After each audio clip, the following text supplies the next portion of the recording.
Oh, see, I was right behind the curve because I hit record as you started talking, and then I'm like, oh shit, it's going to be like a 1 second delay between it. Okay, I am. Perfect. I'm going to do a little test. Let me do 1 second.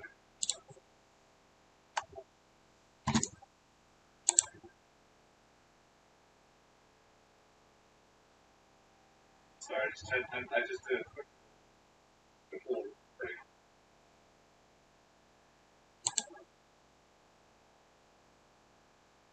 Yeah, I did that last night. I got super pissed off because it recorded the video of me playing the game, but I hadn't hit a button to activate the microphone, so none of the commentary was in there.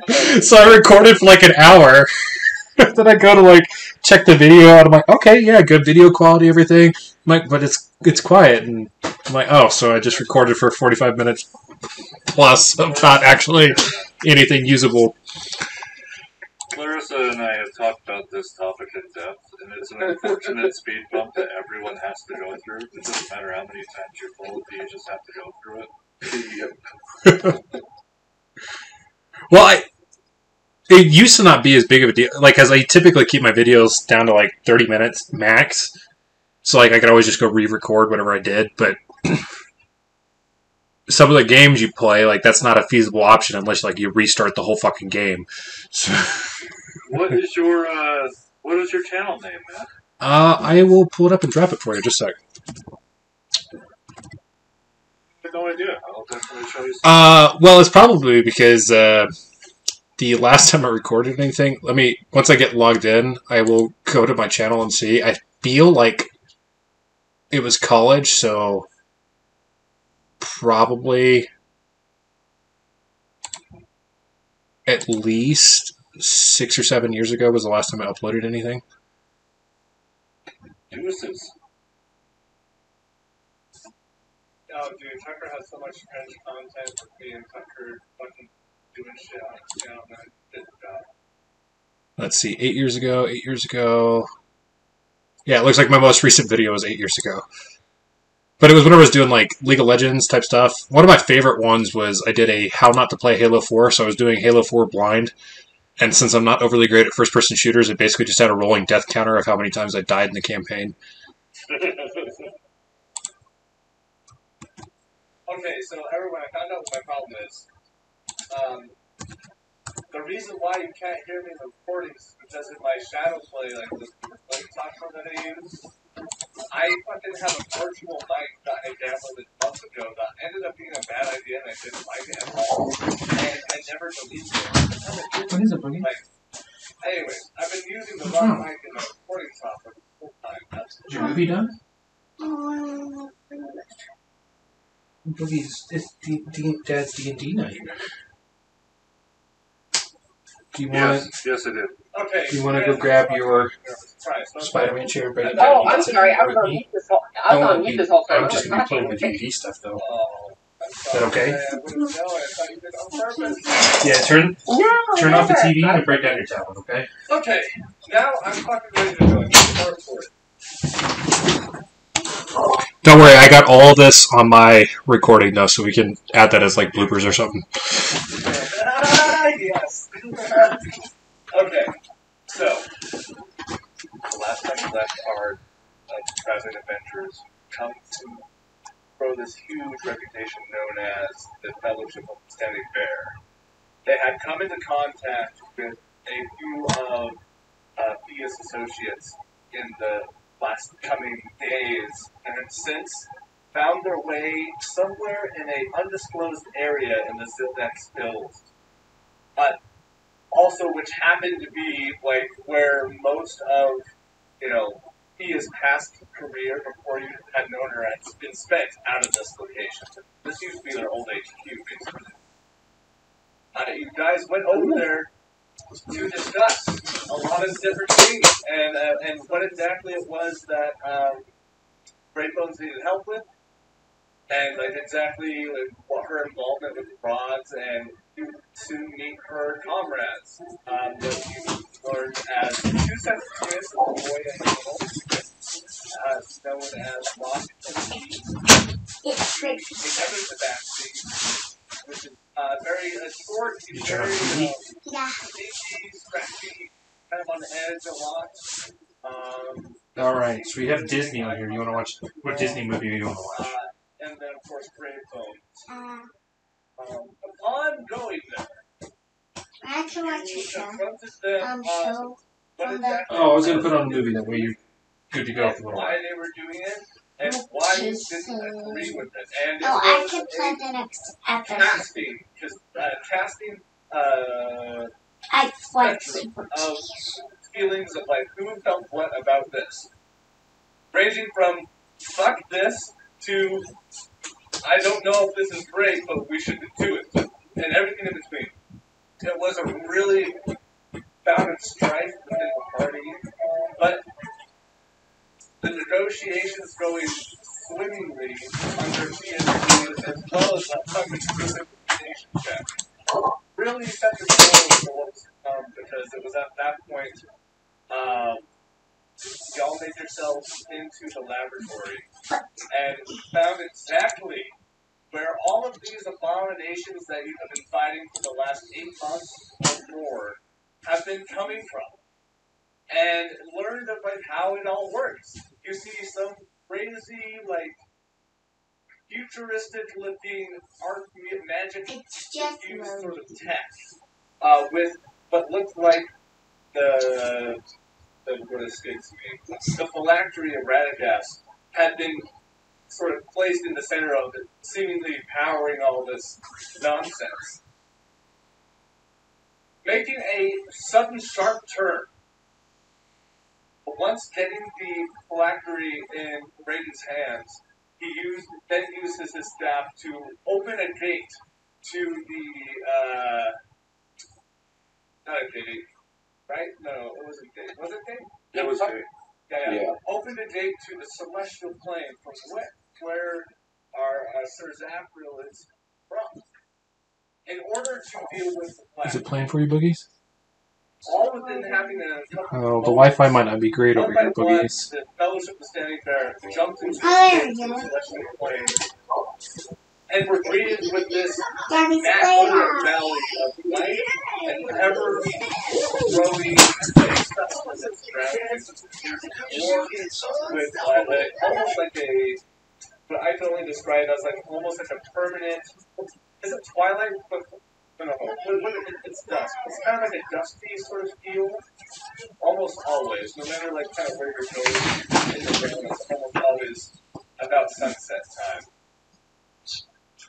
All in order to confront the fucking god of war and storms himself, Kord. The god that Zafriel on a daily basis worships and serves. You mere mortals, known as the Fellowship of the Standing Bear, got the moxie, or the confidence, or whatever you want to call it, to approach a god in his own domain. Upon going into the temple itself that Kord would then reside, you plead with your mortal problems and ask for help with the dangers that may be at large. Kord recognizing that one of you in the group is already worthy, knowing where the others would stand, proposed this. He asked of you, if you could pass his test, then you would be able to be called worthy, and he'd be willing to do sort of very well. At which point, you see a ball of light that sort of manifests suddenly into the room with a diameter of about 4.5 feet, as it just is crackling like the almost like if you could imagine what the core of a sun would look like. Kind of just like this big beaming plasmic sort of like energy ball of light. Breaks out and shatters into glass like a million pieces, birthing this the most angelic creature you've ever laid your mortal eyes on. It's being in this realm outside of Zafriel is very sort of, it's otherworldly, true, because it technically is, but it's otherworldly in also the sense that, like, you can tell the things here are imbued with divinity, specifically in the realm of Horde. And to witness this creature in front of you, though it may not actually bring tears to your eyes, you feel this ball of emotion just well up inside of you, as if it's like the response that your like nervous systems are having to the presence of such a creature. As it breaks out of its shell, if you wouldn't mind changing up the music, as it breaks out of its shell, you watch as this glass shatters everywhere, and it kind of unfolds from a coil. And as it does, you see a impressively long serpent-like body that is enough to classify this as huge, and stands about 30 feet tall. You notice that it has no eyes, though it does have a low dimming glow of a halo that is almost like a projected red light coming up on its forehead. And you notice it also has a set of, like, we'll say, 8 different wings that go down its long body. On its body itself, very much like, from a distance, it might look like fur, but the closer you get, you notice that this creature is just covered in, like, white angelic feathers. And I need everyone to roll for initiative! Here we go. I'll call for it just a second.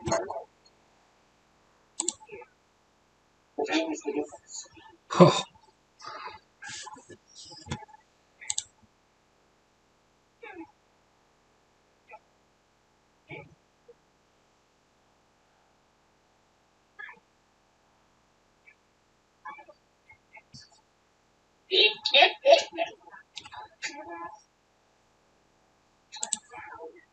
Was that a cackle I just heard? Oh my god, you rolled a nat 20.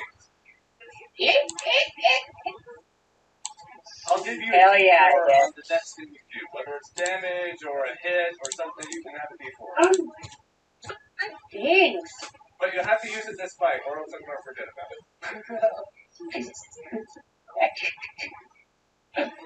Okay, so I'm going to call for the top. We got 25 to 20. Troxy 22.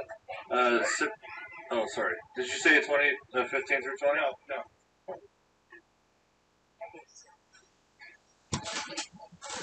Okay, 20 to 15? 16 for Zafriel. 18. Sophia. Ooh, we got Troxy 15. Hell yeah.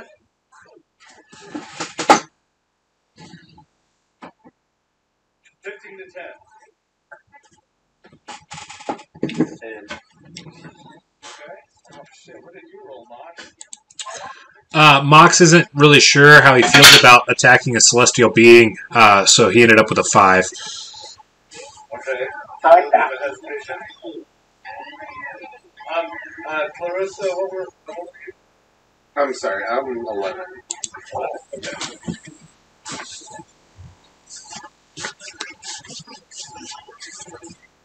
And then 10 was Raven. 8.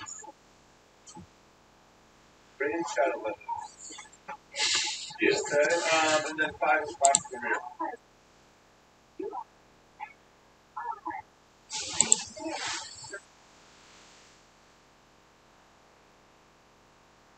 EA Sports is in the raid.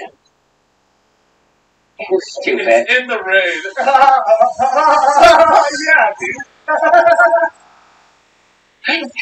That was so stupid. You like that one? That's got ADHD humor for you. Wow, what a world we live in. Okay. I'm just rolling for the boss.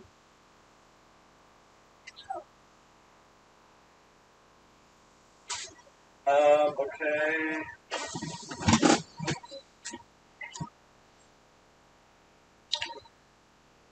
I need a tinkle and I'll be right back. New game sponsor.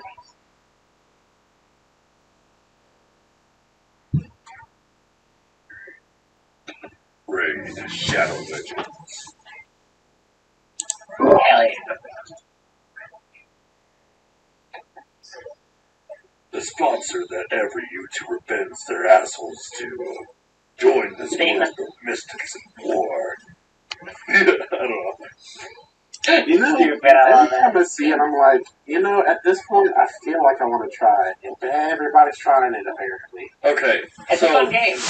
aesthetically, it's a nice game, and as far as mobile games go, it's probably up here, but it's still the deepest of cliches with mobile games. Like, although yes, you can play this game free to play, and if you want to waste half your lifetime playing it. Yeah, that's a good way to put it. That's like most mobile games. I played a mobile game called Dislike, which was made by the people who made AFK Arenas, and it's like the same. It's like you can get decently good, like, free to play, but it takes a long time. Right. Okay, sorry, I'm back. Just back in. Okay, I need to describe something to you, but in my head I wanted to have made a map for this, but it's okay. What I want to do is this. We have we're going to say a 50-foot wide room that extends about 110 feet. You guys are towards the end of the chamber that's approximately, we'll say, at the 90-foot mark.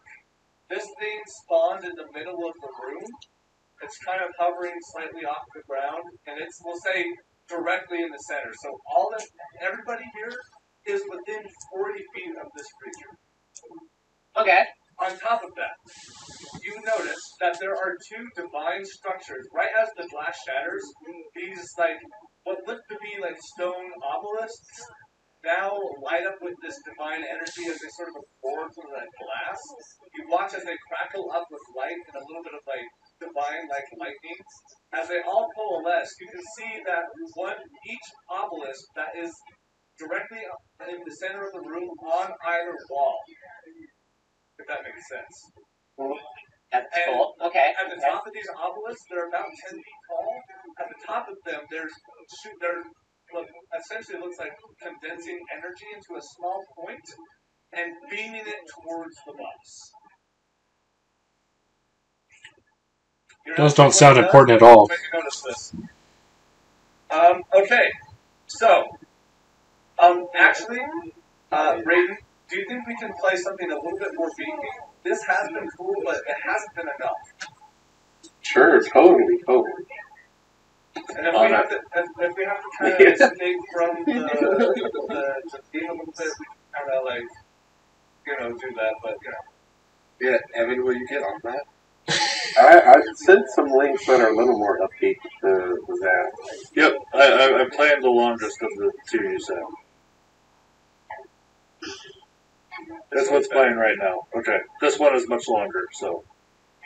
okay, so at the top of initiative, we have Troxy, and then we'll go from there.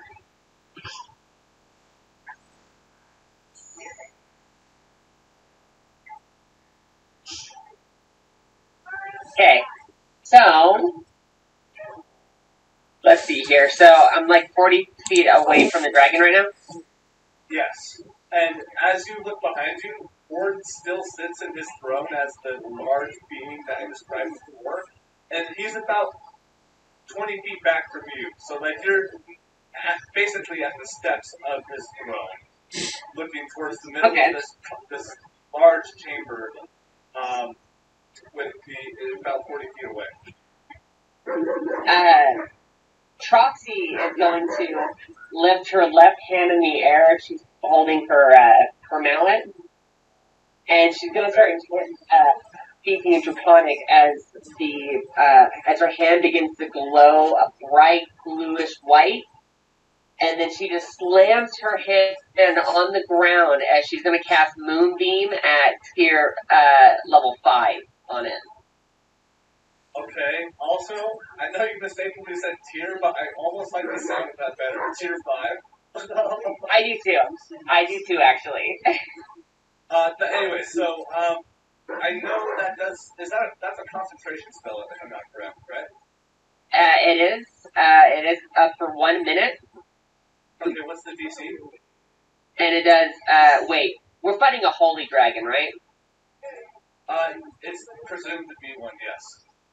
Never mind. I'm not doing that. I was wrong, but I'm sorry. That's okay. What I'm gonna actually do then is I will cast. Instead, she'll just slam the hilt of her woodbane into the ground as she speaks in Draconic, and she's gonna cast plant growth on the dragon. Okay. I just out of curiosity, does it specify if the plants have to grow out of the ground? Because technically this creature is flying. It's not on the ground. Oh, like flying? I'm sorry. We'll say it's like 5 feet above the ground. Like it's not like soaring through the air. It's just kind of hovering as a little heavens thing. Okay. Sorry. I'm not trying to ruin anything. No, you're good. I have a better idea. She's gonna start speaking. She's gonna aim her. Who here has watched Kaizen? I haven't, but I know what it is. Do you know how no, it's not Juicy Kaizen. He's just letting our puppies out. So she's basically what she's gonna do is she's going to close her left eye while her 2 left eyes while actually she's closing 3 of her eyes but leaving the emerald gem one open, and she looks like she's about to pinch.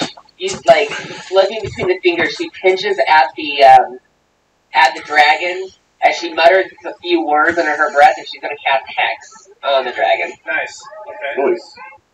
What disadvantage do you want to have on checks? What would be a good disadvantage?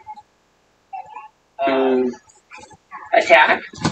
So, basically how it works with Hex, it allows you to get extra damage on the attack, you're having a dot. But also, like, for example, you can say, strength checks. So, like, if he were to make, if the boss were to make, like, athletics check, it would be a disadvantage because of your Hex. And that would apply to, like, dexterity-based skills and so on. Yeah, she's gonna cast it at dexterity, at disadvantage. And basically what it's gonna look like is it's gonna have a lot of, it's gonna have like draconic glowing symbols on its wings, but the symbols glow green while there's like a purple mist kind of pouring from it. Okay. And right as you feel the connection after casting your spell, you watch the creature just go, "Yarr! Yarr! Yarr!" It's like biting at the air because it doesn't like the presence of this curse like feeling.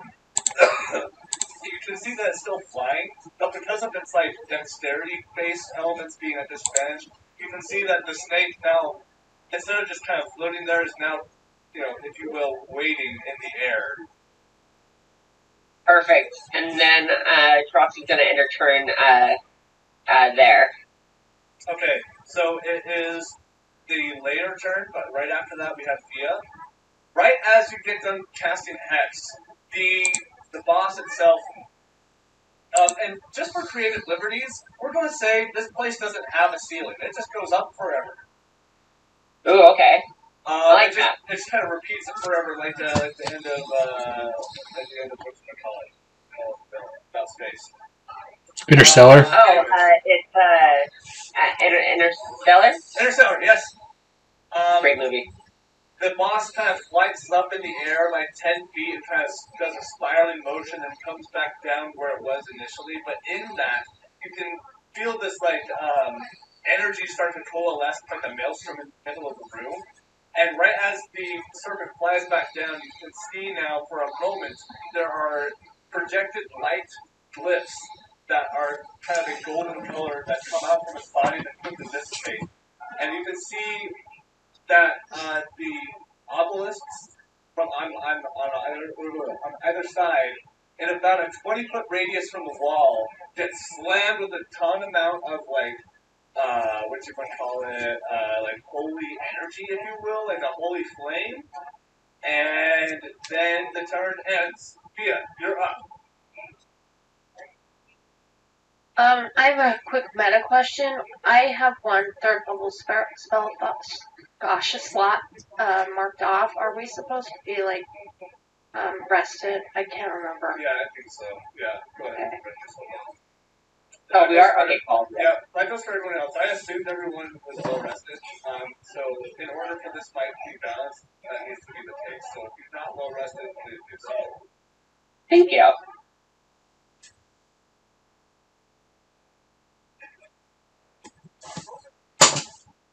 Alright, so I'm gonna try to cast, what's that, fire?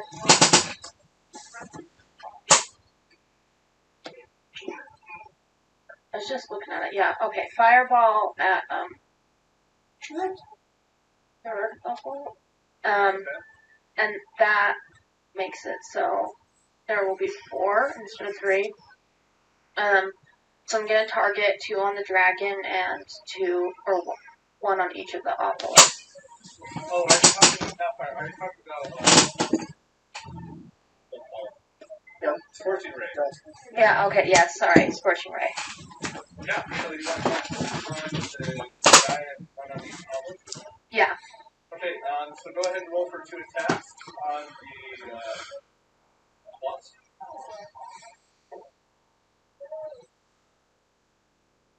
Nice. So I think that one was 18. It's not loading though to let me do the second. So that does not hit. You watch as the first Scorching Ray appears to hit, but at the last possible second, a divine-like glow from the dragon is emitted, and as that happens, a divine-like glow also goes off on either obelisk. Okay, the second one was 19.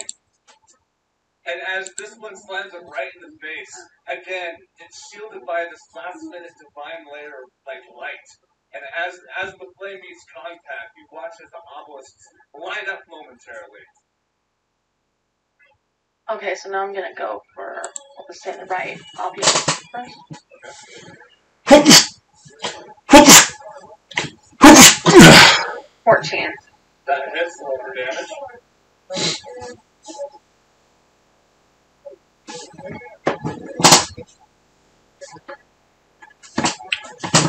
Okay. Is it 6? Yes. Oh. This one's for the one on the left, and that's also 14. That also hits. I think that's 3. Got it. Okay. Did not know it was going to be WoW in here. It's okay. I love WoW.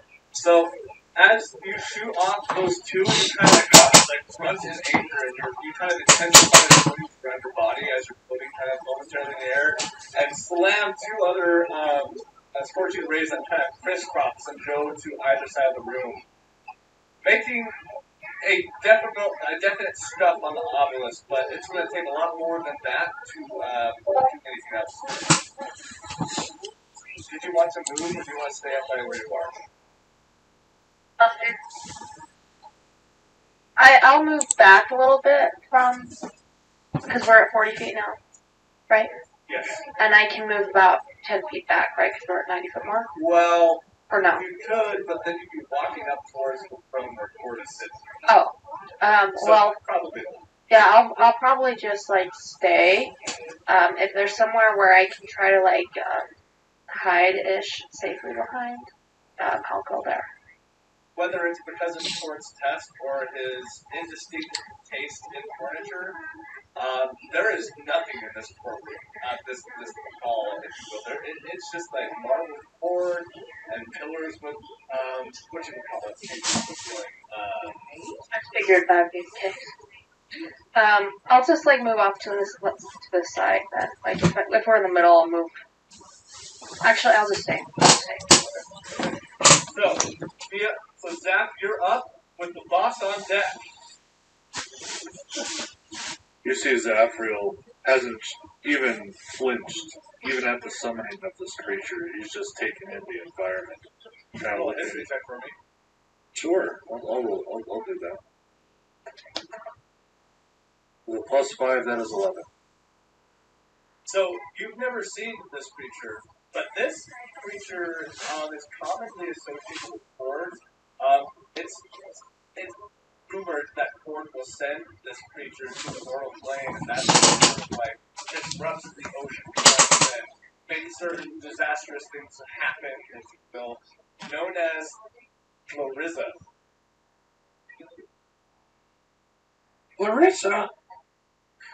Clarissa.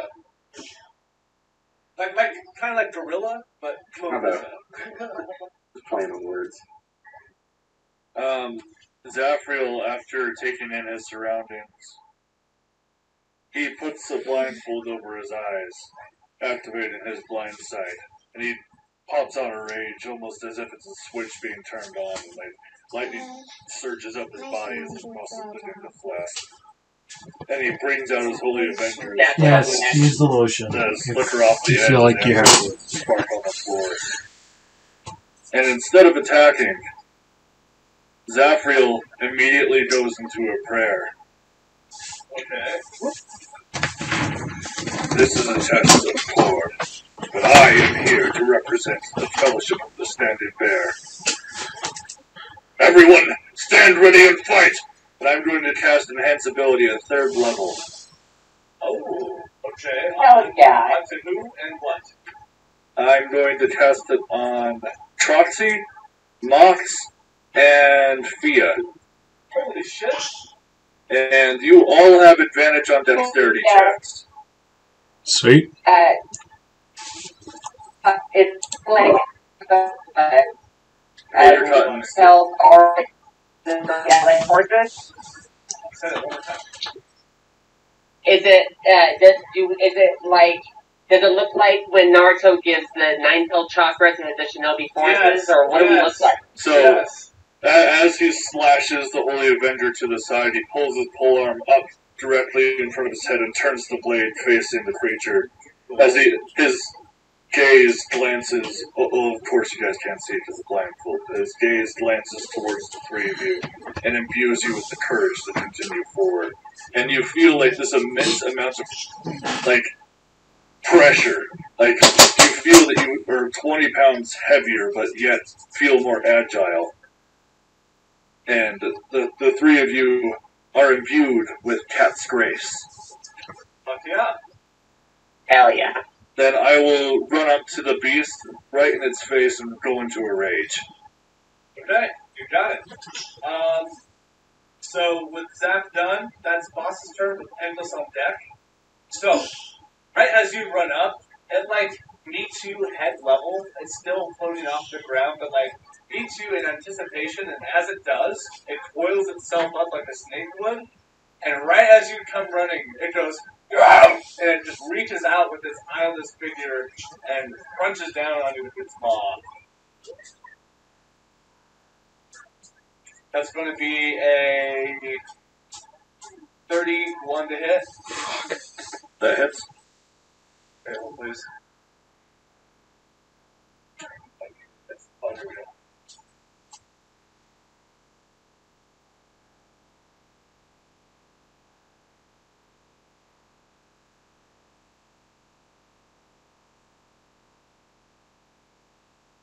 You take 24 points of, we'll say, piercing damage as this maw comes down and crunches out on you, and as it pulls back, it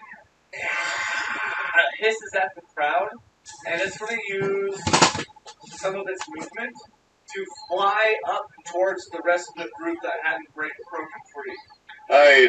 As it goes to bite down, my body doesn't even flinch as it just tears across my skin. I take half damage. And as it goes to fly away, I'm going to slash at it with the Holy Avenger. You got it. Hell yeah. So that would have been 12. No, not 12. Yeah, 12. That is a 27 to hit. Oh, that hits.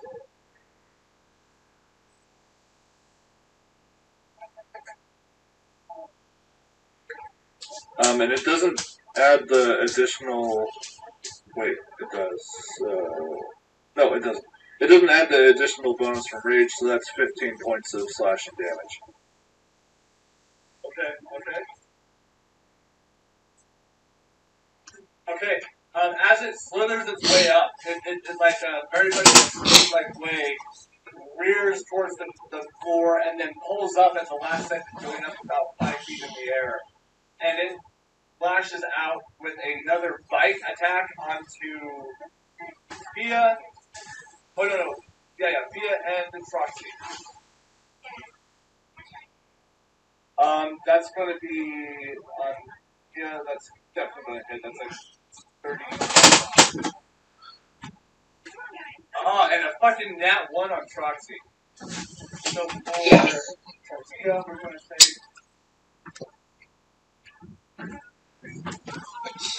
you're going to take 16 points of piercing damage as the teeth crunch around your, like, nearly towards the base of your spine where it meets your hips. Nearly biting you in half. It's very painful. As it rears its head back, it lashes out with great speed towards Troxy. But because of her antlers, it gets sort of like tangled up into her form. And though you do get scratched up a bit, Troxy, you were able to absorb most of the blow. And now we have Endless on deck, Endless up with Raiden on deck. Let's go! So there's a little bit at the beginning that I missed because I was trying to order dinner for my kids. Did you say there was something guarding this dragon? No, so there's the dragon, which has now gotten up at their base, and in the middle of the room, which is about 40 feet from you, on either side of the wall is an obelisk that is emitting some sort of divine energy and concentrating it into a beam, which is about pencil thin, channeling to the boss. And that's what I guess you could say is protecting it, but. Okay, so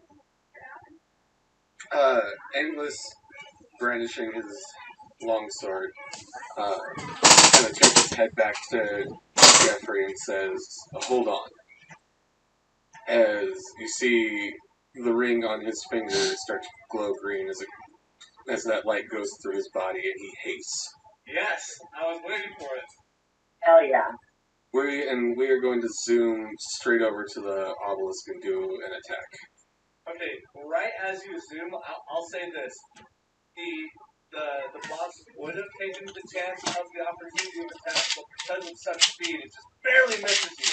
And you zoom right over to the other side of the wall, barely using like half of your movement. What would you... Oh, yes, roll attack. First one is 13. 13 hits. That'll be a 6 on damage. Got it. And we're going to do another attack. Dad, That would be a 27. That hits. okay, get one of those and spin. Oh, 10 I- damage. I'm on this. I don't want it to get loud in here, Boogies. Yes. That's why I don't have your music up very loud. Or your show up very loud. 17. Got it. 5 damage. Okay. So a total of 27 damage to the pillar. And right as you... describe your hack and slash, please, as your haste So, he's doing like the anime slash from SAO when Kirito lights Hell up yeah. his sword and just slashes super fast back and forth. Sure, and we'll say, because you're moving so fast, that for a moment, there's almost two images of you because of the speed at which you're moving. So it almost looks like a flurry attack of blows, literally. And with that, Endless, you notice that towards the base of the column, you started to affect the structural integrity It's going to take some more hits, but you definitely put a thin dent into this thing. Now that you're so close, though, you can see at the base of the obelisk, there are three, that's like the fourth side of the obelisk is kind of obstructed adjacent to the wall. But on all three other sides of the obelisk, you notice that there's like a projection of light, of divinity that's making a sigil. You notice that there are two other spots above this that resemble they're different, but they're benevolent, that aren't illuminated at the same. And with that, we're going to move on to Raiden with Mhox on deck. So with Zafral's call to arms, Raiden is gonna, my guy, when he starts running on air, that's what he's gonna be looking like. So he's gonna fly up 15 feet in the air, just like running on like air with every step. Yeah, and he's but gonna kind of like how a Ranger takes off slowly.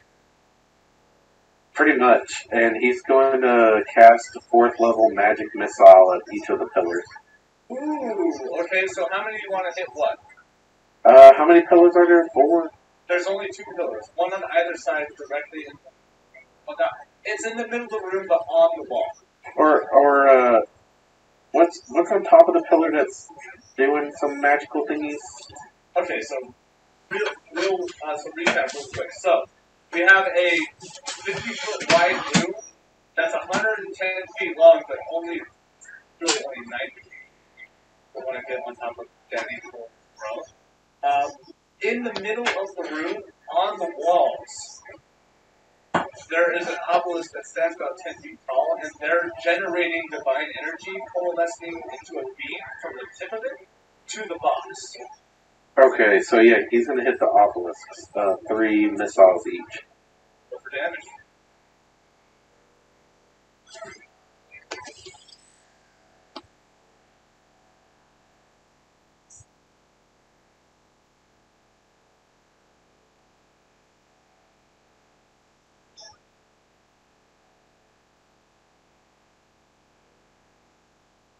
So that's gonna be, let's see, 8, 9, 10, 11 damage for 1 pillar. Okay, got it.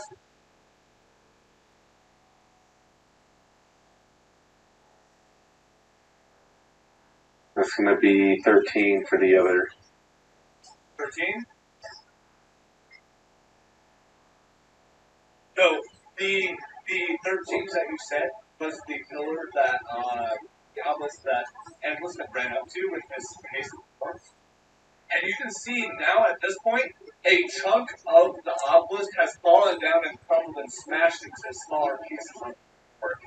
A couple more hits is going to make this guy fall over. Awesome. So next is going to be Poddington's turn, because he goes on my turn. Okay. And he's going to use the magic storing item he's holding to cast magic missile at 2nd level. Go for it. So that's going to be 2 missiles to each pillar. Okay, got it.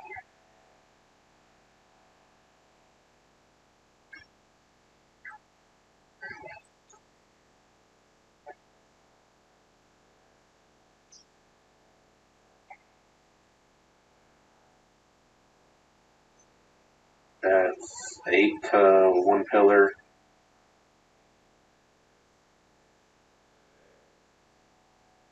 And 6 to the other. Fuck me. So, the 6 that got sent over to the pillar that Endless is at this point, because of the damage you're able to do, Huntington follows it up with another series of missiles. As it collides into the obelisk, another large, rather large part of the obelisk now falls into a slab onto the floor, revealing what seems to be like it's hard to describe. Imagine like a fully light divine piece of rebar that's like maybe the size of a inside, as if it's like the thing that's making this obelisk do its thing. Fuck yeah. So bonus section, I'm going to cast Hex on the dragon. Okay. what disadvantage do you want to test? You currently still have Dex something. Oh, I'll do strength. Got it. Right. What do you want it to look like as you test that? So, speaking of the magic missile, the shoulder pads of Raiden has thorns on it, and they just all the thorns just fly off into the pillars, being replaced by more. Yeah, like the spikes are, and then they're replaced by more spikes. Cool. Yeah, like a fucking back. Hell yeah. Basically, yeah. I love it. And then when he casts Hex, he basically just draws like a symbol meeting death. I don't know what that would mean in your world, like what that would be, but basically like a skull, I guess. And it like imprints itself on the dragon. Right as it does, the projection turns to like ink and it dissolves into his body.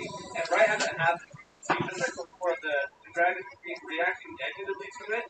And right as it finishes, like shaking off the pain, you can notice that some of the feathers on its body are now kind of darkened. Ooh, cool. Okay. Do you want to move or do you want to stay in the center? He'll stay 15 feet up in the air. Okay.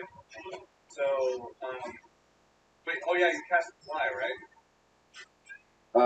He has boots of flying. Oh, fuck my ass. Of course you do, Raiden. You're perfect. So you just like Iron Man yourself up into the air as you're shooting off missiles and fucking passing people. That's fucking fantastic. So, you're 50 feet up in the air. We'll say that you're still within melee striking range of the dragon, though you are 10 feet above it right now, correct? Cool. Or like, you know. Yeah. So, with that being said, it's going to be Mhox's turn. But, before that happens, the boss shows its first bout of retaliation. It's letting you guys beat up on you, kind of beat up on it, letting it kind of sense the situation. And as that happens, you watch as divine lift begin to pop out via light projections from its body, and the pillars on the side of the room also begin to do some channeling more divine energy into the boss. And I need everyone except for Endless to make a Constitution saving throw. Is this a magical effect? Yes. Who all is within 10 feet of me? Everyone except Endless who isn't making a save. And Raiden. Raiden isn't. Zafriel raises up his Holy Avenger and starts spinning and doing a Oh shot shit! very quick. Wait a second! You're in the middle of the room still! Yes. Oh shit, they're 40 feet away from you, dude. I'm sorry. I forgot that. Well, I ran up to the boss, so wherever that was on my turn. Yeah, but then the boss moved. Yeah, the boss moved on its turn. So you like went to the middle of the room and it went to your group. So you're about, let's say, 35 feet away from it. Okay. Even still, Zafriel will still do what he's doing. He'll continue doing a ton to protect himself as he shines the Holy Avenger towards the beast, and he has advantage on the saving throw. Okay, and sometimes I'm actually going to say you can still do this, but fuck, man, I forgot that you went to the middle of the room, so you don't have to say. No. Oh, okay. So actually, the only people saving are going to be Troxy, Pia, and Raiden and Mhox. 13 for Mhox. 20. 21 from Troxy. Wait, who had the 13? Mhox. Flash of Genius. I'm gonna add 5 to that. Oh, Sweet. Dude, are you serious? Yeah, when you or another creature within 30 feet makes an ability check or saving throw, you can use a reaction to add 5 to it. Okay, well, as that happens, the DC was 17, so Pia just barely passed, and because of your Flash of Genius, Mhox also passed. The way that looks is Raiden just throws a chunk of metal at you, and it hits your chest, and like Iron Man, it just adds, it like morphs into an extra plate of armor on you. Cool. Yeah, and so as that happens, you watch as the boss kind of like glows, in a very a very binary sequence until suddenly the last bit of light that comes from it, it sort of like creates this holy nova, and everyone is going to take after this.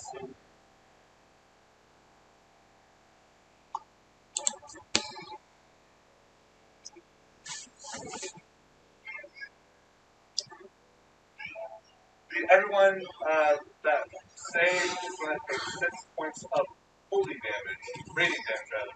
Do I take double that because I'm undead? And how much was it? 6. Sorry. 6.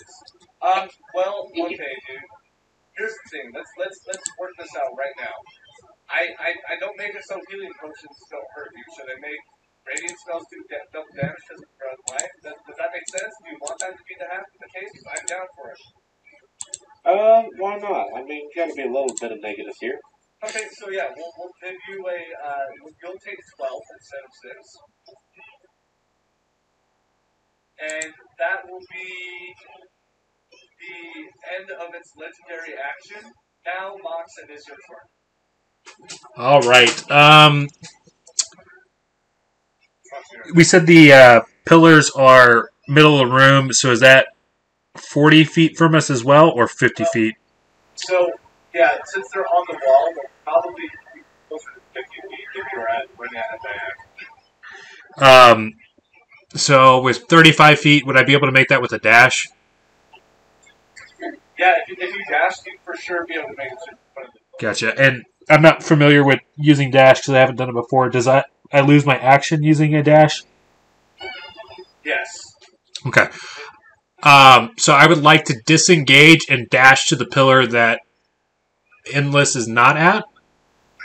Do you mean disengage in a fruitful way or literally the mechanic disengage? Because the reason why I'm asking Is that going to consume my action? yeah, the disengage action is it would make consume your action. You wouldn't be able to dash after that. Okay. It just basically makes it so you don't get hit.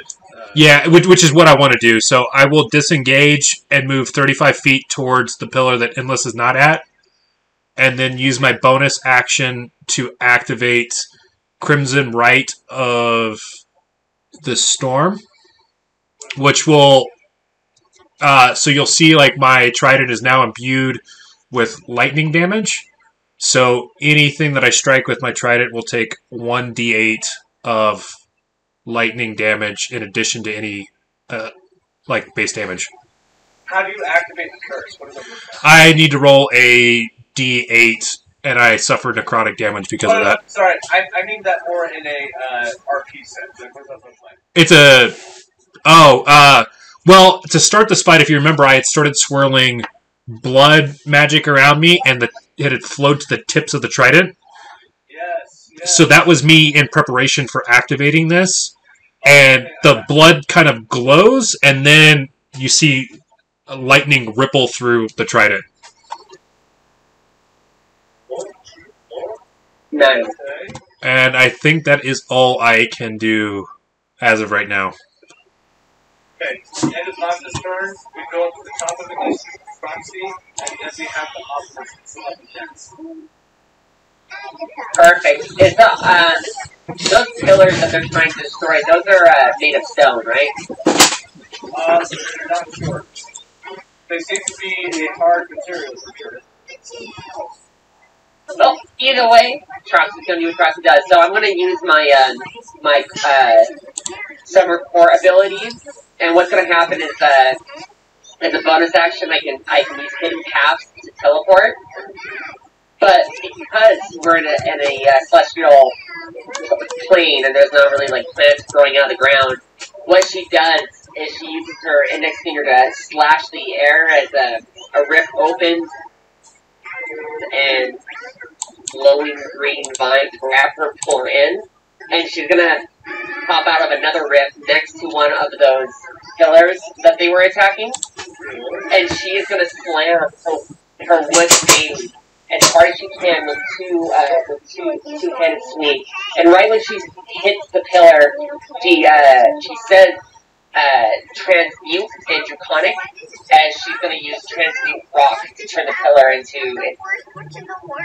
mud. Okay.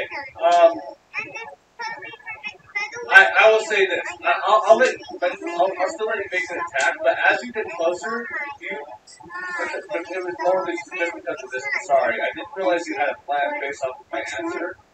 So, as you get closer, you can tell that it is not stone. It's some sort of like earthly material. Does that matter for the sake of the spell being cast or no? No, it just says transmute rock. It says you can choose an area. Yeah. Stone or mud. It's any type of rock, basically. Okay, well, I will take that as an answer then. So, do you go over to the pillar that ends the staff? Sure. Okay, please describe how this obelisk is destroyed.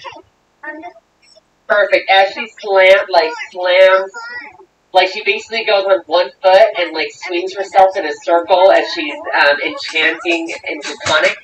And as she says transmute, she swings the hammer in both hands, and right when she hits the obelisk, you actually see like the very surface itself ripple from where the hammer hit. And after a few ripples, it just glows bright green before it just turns into mud. Wow, and right as you unveil your attacks, you look over your shoulder to see the boss like fucking through the thing. It's just a moment later, Foxy now like bamps herself over through what appear to be like vines and whatnot, as she turns this obelisk into fucking slush, into like this rock slurry that swooshes off the ground and she's gonna give Inglis a wink with her two left eyes, and then she just charges to the boss, and that's when she'll end her turn. Okay, so what's your movement speed? My movement speed, let me see. It is 35. Oh, perfect. That's well. Okay, you're going to end your turn about 10 feet away from the boss. Oh, good. Cool. Okay, so now, right as you end your turn, right as that obelisk is turned to mud, you watch as the core is like suddenly deactivated, and as that happens, you hear a come from the dragon, and notice those who are able to see, though it is still floating in the air, all the wings on its right side have disappeared. The internet There's probably only didn't wings on the left side of the box now. With that being said, it's now the layer turn, and since there's only one pillar, this pillar begins to flash light and begin to burst into divine flames. Did anyone make their way over to the second obelisk yet? I moved 35 feet towards it. So I think I'm still 15 or 20 feet away from it. Okay, so you're out of it. So everyone is safe. Dawn, I see Mox. If you start running up, you see the pillar starting to float, and it makes you nervous. And as you're running, you trust that you're going to be safe, and it blows up in your face as you were just like, basically how you time a green light when it's red still. And so no one is affected. However, the boss is getting a little bit of a cool, and it's now his turn with Zap on deck. So just to clarify, is that pillar now destroyed and doesn't exist anymore? Exactly. Okay, cool. Sweet. I'm glad to know I wasted my turn. Perfect. Oh no! We will say yeah, like. That's a great idea. Let's go. Oh, the one that you're going towards? Oh no, that was. Sorry, I misunderstood your question. Yes, it's still standing. There's one pillar remaining. But yeah, Fia, you're up. Let's down there. Mox, I may still ruin your plans. We'll see. Sorry. I'm gonna cast Scorching Ray on that left obelisk again, but just to the regular level. So three of them at that one. Alright, go ahead and make your attacks.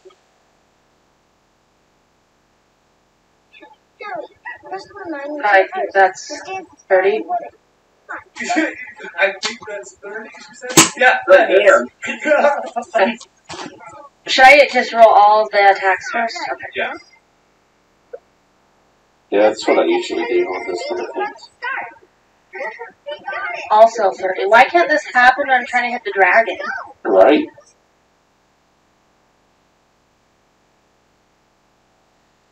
21. All three of them said. Let's go. There's no time. It's about to start. Billy! 5. You had your turn. I didn't get that the last time. Oh, wait, no, you don't. Ashley, wait, that's the Billy! That little voice. Billy, that's the 10. Look, there they are.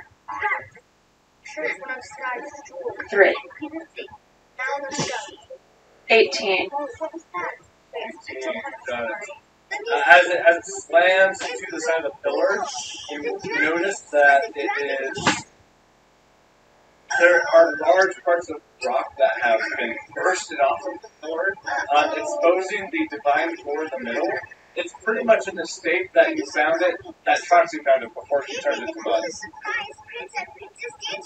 Did you want to move or use your bonus action? Another gemstone for my collection. There's not really much I can do with the bonus action, but I guess I'll move so I'm like not in the main target area. Well, will the guy get an opportunity of attack by now?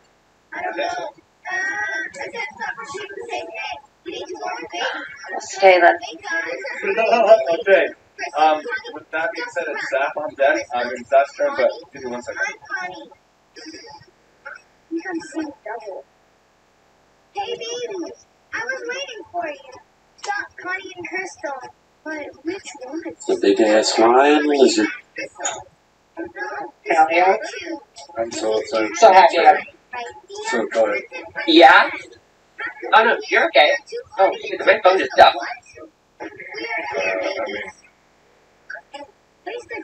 We can hear you. I feel like it did, because she was like, did my phone just die? Yeah. Uh-oh.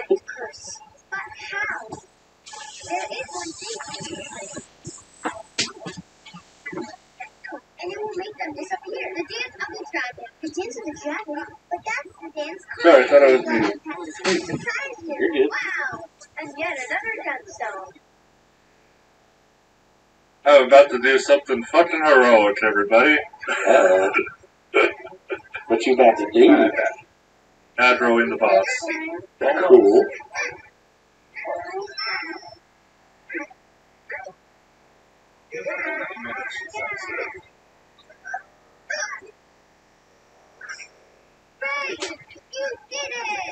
Are we going to start back up? I'm ready. Well, Zafro, it's your turn. I also think that Dre's phone just died. Oh yeah, that happened when we were in the bathroom. It's perfect to complete my collection. Yeah. It does that, like even if my computer shuts down, it'll still show me the calls. Oh, I see. If you want to wait, that's fine. If you want to continue, that's fine too. That's the thing. She's already taken her turn. So, Zach, Okay. you're up. Boss on deck. So you established that the boss is about 35 feet from me now.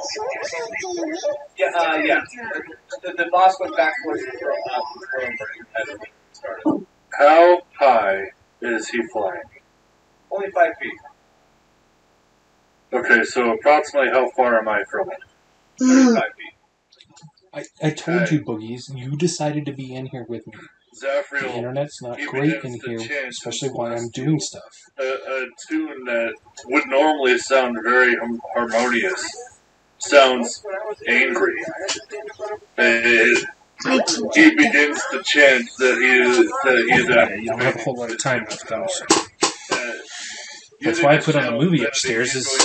I knew it was going to run just fine upstairs. Activate his boots of leaping and striding, allowing him to jump about 60 feet into the air. Oh my god! Oh my god!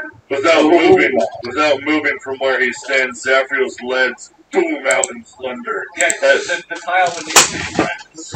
Almost as if he's casted Thunderclap, like you've seen him do many times before, but instead, after you hear this deafening crack in the chamber, you see Zafriel fly up into the air and land on the dragon's back.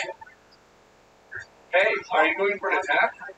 At this point, when he lands on the back, as he comes down, he's gonna bring both hands, dual wielding his Holy Avenger, and slam it into the spine and do another slash. And he's going to make the first attack reckless. Okay, so with that first attack, because you're falling from 2 feet up in the air, go ahead and add 6d6 to that. Okay. This attack will be an advantage because of reckless attack. And one thing that I noticed, similar to Radiant's experience, the +3 to damage is not translating with the Holy Avenger, so I'll be adding that as of now. Got it. Okay. First attack.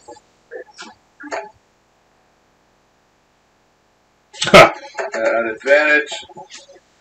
Okay, I'm gonna dump all my remaining spells. Do you want me to put a moving it back on for you as I upstairs? slam down to slam my Holy Avenger into its spine. Or do you want me to put you to bed? 6d6 from the falling isn't double. That's just going to be expected straight. So, accumulatively, there is going to be Dre, he just critted up the dragon from jumping 60 feet in the air. Okay. As a thunder booms and claps, as I jump 60 feet out in the air with the given power from my god, I slam down with the Holy Avenger onto the dragon's spine. If you want to head up and pick up your jammies, I'll be up in just a sec, okay? Will be 1, 2, 3, 4, 5, 6, 7, 8, 9. Yeah, that's a good notch. D6 Oh, or the lotion. Give me just plus. Hold on. Roll the side damage separately. Okay. So this is weapon damage. This is going to be 19. Wait, doubled, so that is 4, 16, 8. 27 damage for the initial strike. Okay. And then, as soon as the blade pierces the spine, and a huge blast of radiant aura exudes from me as I release all of my radiant power. I'm going to deal 9d6 doubled. Jesus Christ.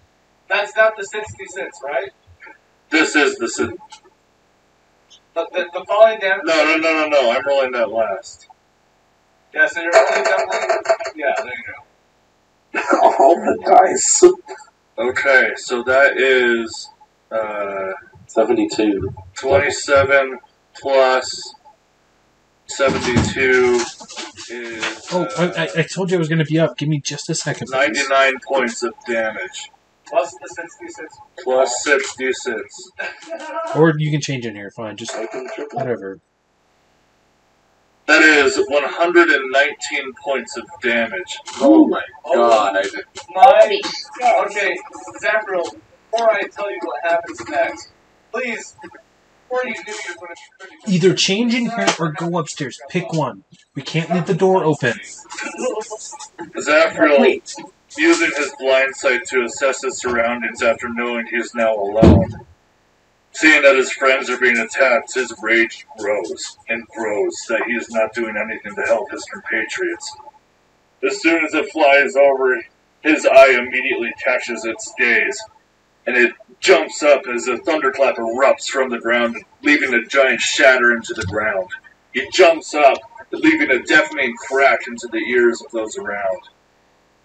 And right as it's coming to the feet of Cord, Zafriel comes up and slams the Holy Avenger right into his spine. After it severs it, it releases a huge burst of divine light. he pulls out his Holy Avenger and goes to slash once more into the same spot. Fucking hell. Did you ever do those reckless too? It only applies to the first attack of the turn, Oh, I see. which is a 21. That hits? Okay.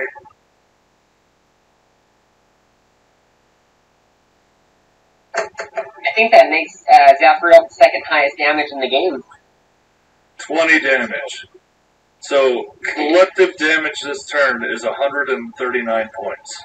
Holy God. shit, dude. Damn. And he remains staying stoic in his position, holding his Holy Avenger into the spine of this creature, holding on for dear life. You watch as the first impact comes down, this dragon is like, almost like when a rock goes into a flame, how the flames are formed around the rock traveling. It just presses itself down, and you can even see the tile beneath the dragon crack slightly as he goes in for one more mighty blow in the same spot. You watch as the dragon begin to like barely be able to pick itself up off the ground, especially missing some of its wings. It is not looking good, everybody. It's pretty wild, and Zachary, right as it recovers from your blow, you kind of look back up holding your Holy Avenger stabbed into the ground. You see Cord looks at you directly into your mortal eyes and gives you a head nod of validation. Zafriel lets loose a very loud and heartfelt war cry as he waits for his team to catch up. Fuck yes. Endless, you're up, my dude. Hell yeah. With Raiden on... Oh, no, it's boss and then Endless. Right as the boss gets hit with this, it lifts up to Ford as like a dog that's very trained to look up to its master, and he gives one more nod. And right as that happens, you watch all the feathers on its body just frizzle up like a balloon, and it looks at everybody around it, and it's going to make 3 attacks on Zafriel especially, and Raiden, and actually 2 on Zaf, 1 on Raiden. They're both at advantage. Okay. Actually, the first attack is, the second isn't. Well, I think that they just have advantage on you, right? Let me double check that. Hold on. If you do reckless, they're all at advantage, I think, for your next turn. So that's going to be a 27 on the first hit, Zaf, and the next hit is going to be... Yeah, it's both. I rolled a nat 1, but I had advantage, so that's going to be 31 to hit. So those both hit. Both hit. Raiden, you're up. Oh. 28, which does not hit. It goes for you first because of you're like this flying creature that's destroying its obelisks. And it goes for a bite, and it puts its whole mouth over your body, and you sit there like someone who's not even phased as it bites down, and you can hear the creature like kind of whimper in the amount of pain that its teeth are feeling trying to crush it. And with that, retracts its head, hisses at you, and uses that anger to wail on Zafriel after it being able to not hit to you. So Zafriel, that's being able to face. Please note that these will be halved. Got it.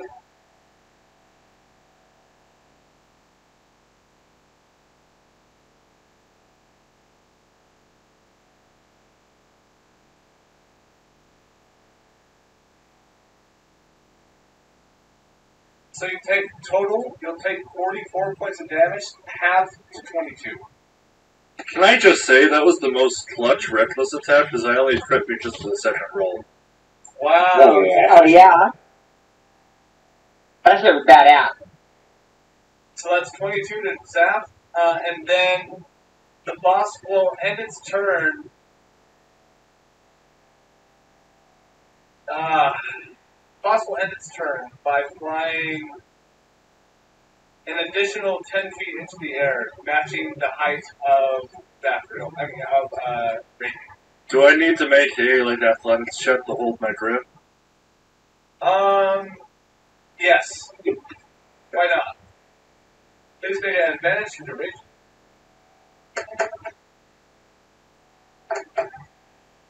19. Oh, you're fine. Yeah, you fucking rodeo bowl that shit. At the end of its turn, that will be it. So Endless, you're up with waiting on deck. Right, so I had to step away for a second to deal with dinner for my kids. Is the obelisk thing still standing? So, the one that you were attacking is destroyed. The one on the opposite side of the room is looking rough, but it's still standing. And that's about 50 feet from you. And the boss is still standing and carrying the group from which you came from originally. And that they're about 35 feet away. Okay, I can make it to that other one. Can I haste over there? Oh yeah, for sure. Yeah.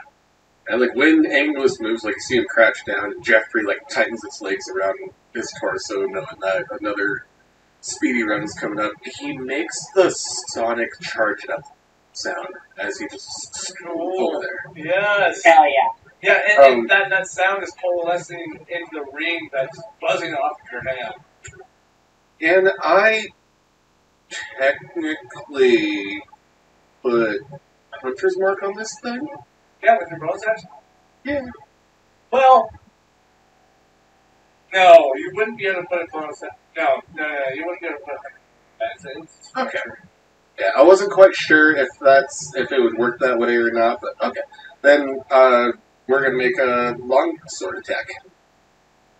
By all means. That would be a 25 for the first one. That hits.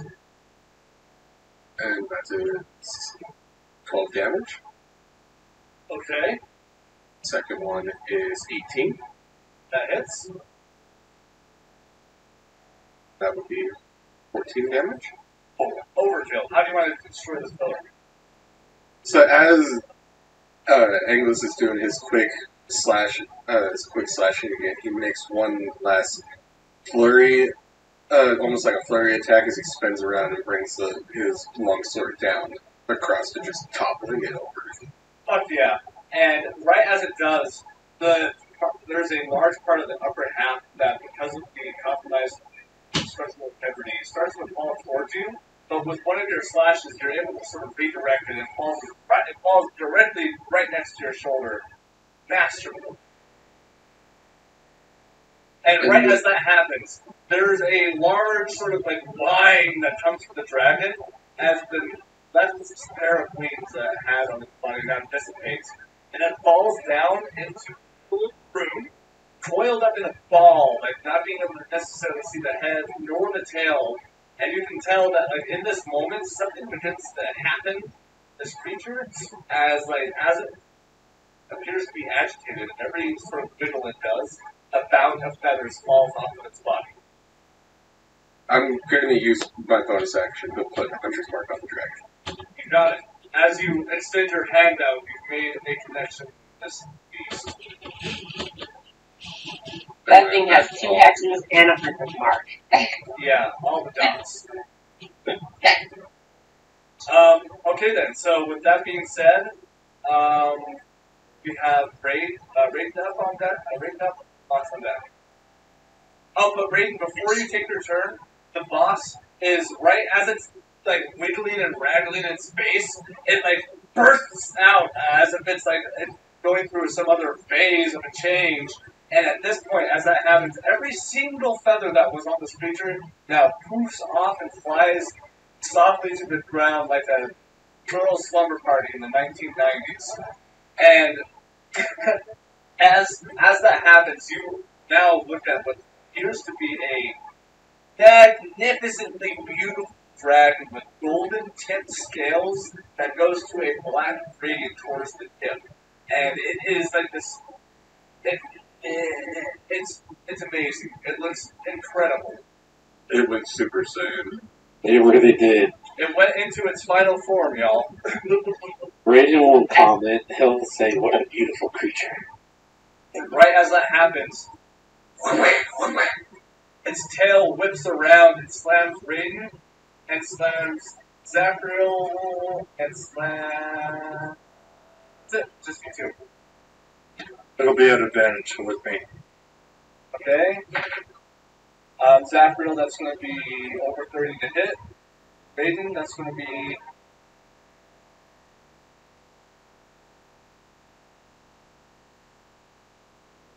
it's 16 plus 15. 31. 31 to hit. Yes. Right as the tail slams into Zafriel, he mostly takes the blow, but he catches it into his chest and is kind of going for a right for a second.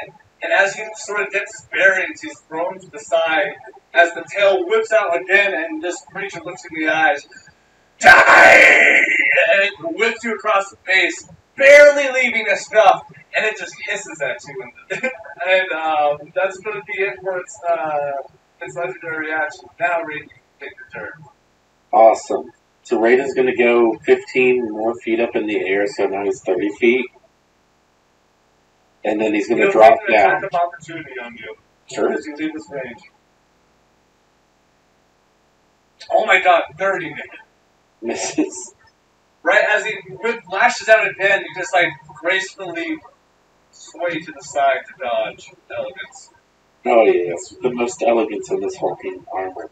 He then climbs 30 feet up in the air, and then he's going to drop down with his fist out like a hero pose, straight above its head to just completely conk it in the head with his fist and body Cool. weight. Go for an attack, taking a page out of Zafriel's book. Let's see what you got.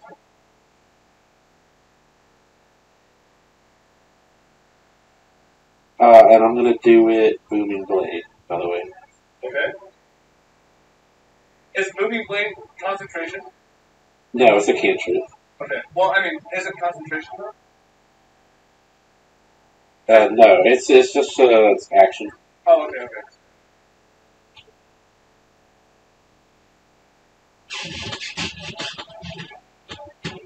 $32. Oh my god, that hits.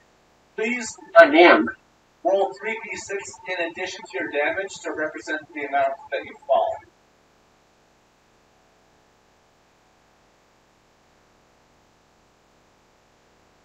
What? Not the 36. I just rolled one better. Or I guess, yeah, that would count. Sure. So that's a total of how much we got?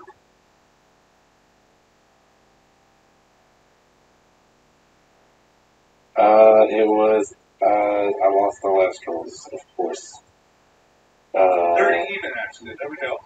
Okay, Dude. yeah, 30 even. Right as you start parading down, you add a slight spiraling turn to it, and you watch as the coalescing energy in your gauntlet start to spiral with you, and it sort of makes this abstract corkscrew of streaming energy coming off of you as you slam right down into the thing, and it just kind of... You will pay for that! He's going to take an extra d6 of damage because of the hex. Yes. 3 more damage. Got it, 33 total. Yep. And then, let's see, bonus action.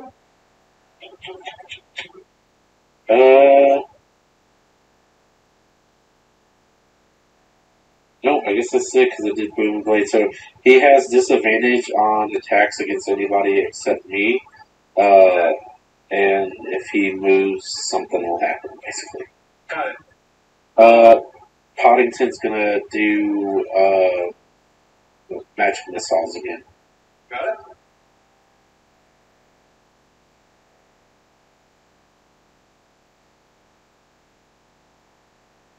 All 4 just for the dragon. Got it.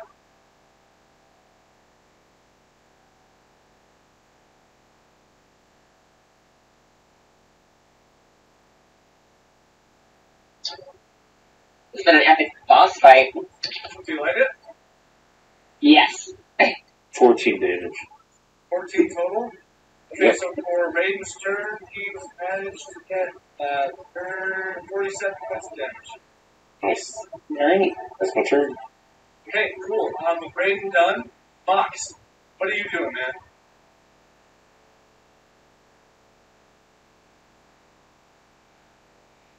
Oh, Yeah, he's putting our artists to bed. That's right, that's right, that's right. Shoot. Come on, Okay. snap out of it, man. Okay. We'll honor his turn when he comes back. How about that? Okay. Because I want to take it for him. Yeah. Okay. Okay. I'm gonna just hop around. Okay. With Troxy, Troxy, you're up with the environment second. Dre, are you trying to say something? No. Oh, okay. As Troxy is running to the dragon, she's gonna pump her arm downwards, kind of like how Kylo Ren turns his lightsaber on. She does that with Bane as both their faces burst with green fire coming out of the eyes and the mouth. I moved my last turn. Oh, that's right. Okay, sorry. Go on. Yeah. It's okay. And the two of their faces light with green fire coming out of them, and with little hints of strange purple energy forming with it. And she's gonna swirl her hammer up above her head before she slams it on the ground. And I'm gonna use my weapon's first charge and use a level 6 to erupt the earth underneath the creature. Yes. What kind of save is that? That is, let me see. I'm gonna reopen my character sheet since my phone died. 1 second. Oh, 1 second. Let's see here. There it is. Okay. Troxing. Films. Okay, let me see here. Nope. Okay. Gonna be, let me see. Where is it? Sorry, bear with me, I apologize. So it's going to be, using a spell slot of 4th level or higher, the damage increases by 1d12 for each slot above 3, so 4, 5, 6. It's save, it's going to be a dex save, and because of my hex, it has a disadvantage of a dex save of 16. Actually, that's the creepy part about dex. It doesn't affect saving throws, only ability checks. Yeah, which doesn't come up ever. Yeah, I know. That's why that part of hex is kind of dumb. But I put it on dexterity. You're right. So yeah, it's just ability checks. Yeah, so it's dexterity-based ability checks, not saving throws. Yeah, that's like the dumb part of it. It doesn't make any sense. Yeah, it's kind of dumb. That's fair. I wish it was more like what you just did is how everyone else interprets it, and that's just not. Oh, okay, gotcha. No worries. But you do get a So,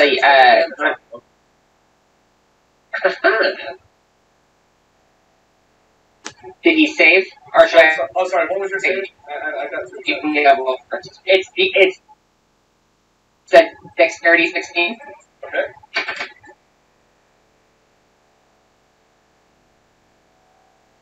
The creature passes with a 24. Damn it. So, take half damage. Okay. I'm going to now roll. Okay, he didn't roll. Let's see. Let me see if it shouldn't check. Okay. That's alright, I'll just do it enough times for it to count then.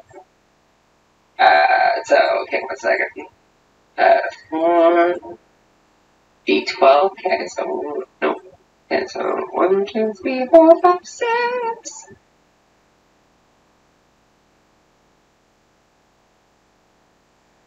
Yeah. That's 38 damage, plus you said a 1d6. Yeah, plus 1d6. Okay, so half of 38 is, 17? 17? Yeah. Yeah, Yeah. 17. 17 plus 6. D plus it. Okay. 17 plus 6, perfect, so that's going to be 23 damage. Nice.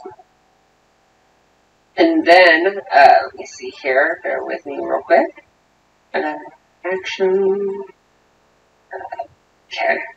Actions of combat, bonus action. No one I want. Nope, I guess that's all I can that is all I can do. So that's yeah. He basically just slams the hammer into the ground as the green flames like explode from the impact, and the ground underneath the creature starts to turn like a disposal. Oh, I love it. And as that is happening, you watch as the dragon is sort of like having an uncomfortable time trying to deal with this. And since both obelisks are destroyed, they no longer are in initiative, and it's now Via's turn with Zap on deck.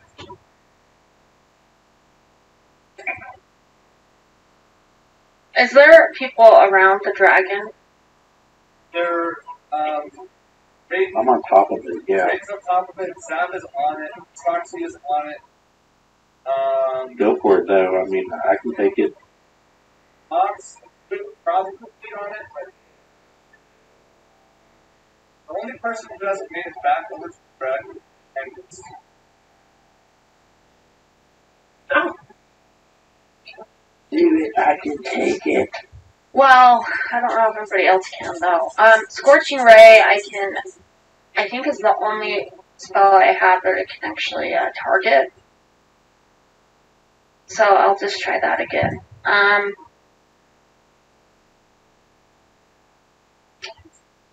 Hold on, actually.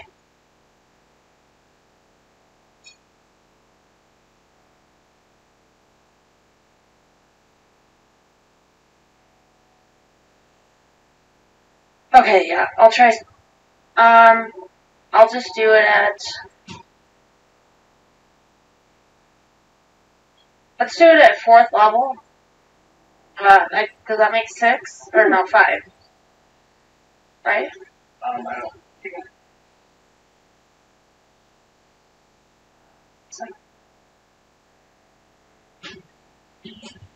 5, yeah. What were some attacks?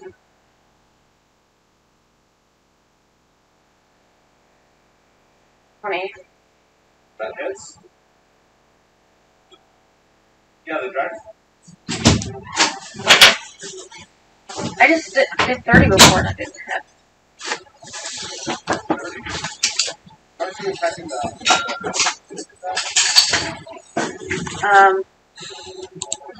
I thought the first time. Never. It doesn't matter.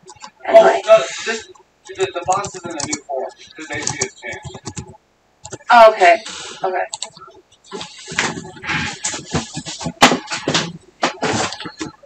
Don't just go back so he can take his turn out. Okay. I did both the damage for that one, but I didn't realize I should probably do all hits.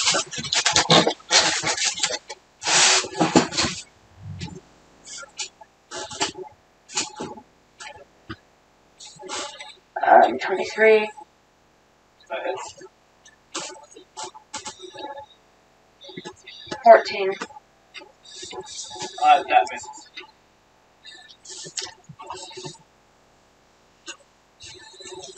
$17. Just barely hits.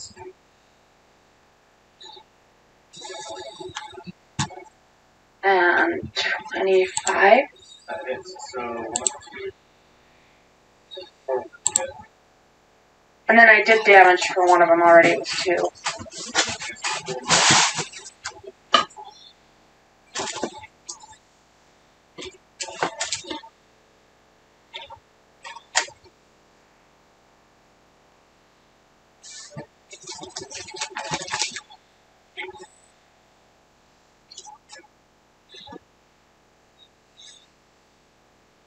He gets 26 total. Yeah, okay, cool. The Hell yeah. dragon is beginning to start to show some visible wear and tear. Like the amount it's able to self-elevated is staggering. And yeah, if you want to, you plus it's in the description of this. Yeah, so I take note of where my teammates are at and purposely try to aim these fireballs to not hit them, and also go at the dragon at different angles. And you just see, like, almost like a small meteorite, or like what you would imagine that looks like in the atmosphere, just shooting off in different directions towards the dragon. Cool. And you watch the dragon kind of like, it's getting pretty angry. Starting to look rough, everybody. With that being said, Hell yeah. now it's Zaf's turn. The dragon is going to take a legendary action and is going to make a attack on Zaf, Troxy, and Raiden once more. All disadvantage except for me. Got it. Mine is still at advantage, so it nullifies. Yeah. So with that, that's what we're going to do for Zaf. Now we're going to do Eat the kid. I rolled 2 guys, so that's 20 to hit. 21 is my armor class. Oh my god! Okay, that misses, and now we got Raiden. Come on. Come on.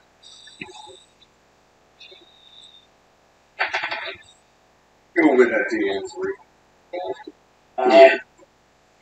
What's 16 plus 15? 31? Yeah. 31. Misses. So, the dragon bites down on Zafriel. It's still acting unaffected as he reels back. The damage on that Zap is going to be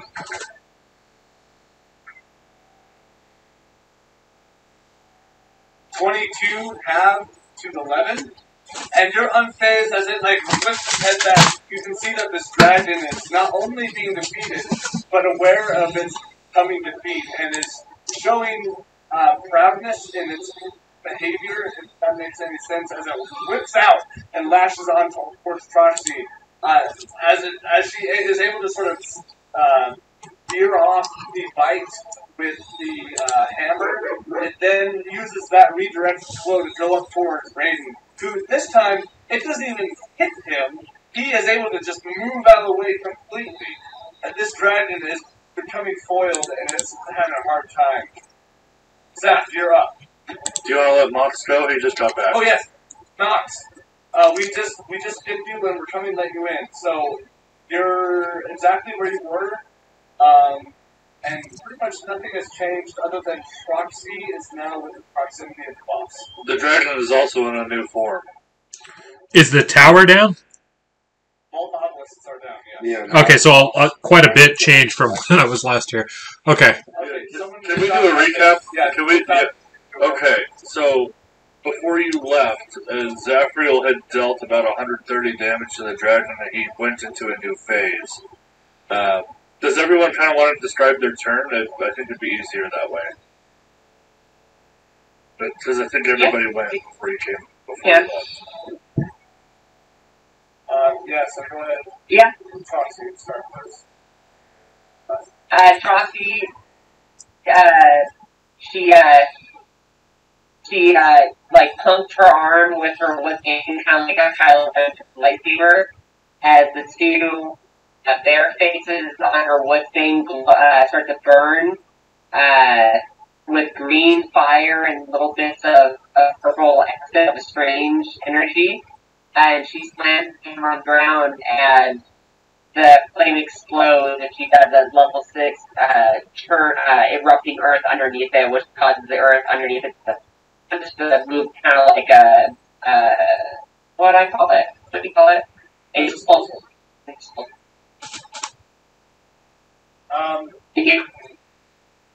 Was there a whole round that Dawn missed? Yeah. The last thing I right before I left is when Zafriel pulled off his haymaker on the dragon. Everything after that I missed. Okay, so we just need an update for Fia, Endless, and Raiden, and then... And I just caught the end of Fia's round, so... Okay, so Raiden and Endless, what do y'all do?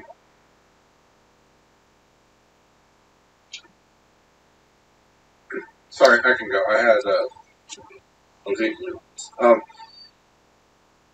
so with that one obelisk taken down, Anglis sonic zoomed over to the other one, slashed it really quickly with his long sword and took it down. and then instantly turned to the dragon and marked it with Hunter's Mark. Yeah, so then ready?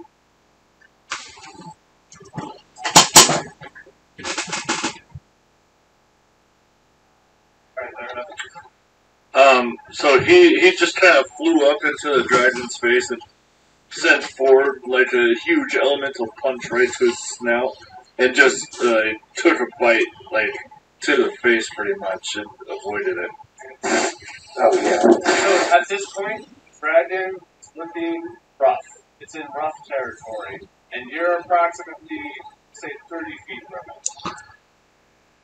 it. So we'll move in range to attack with my Trident of Warning then.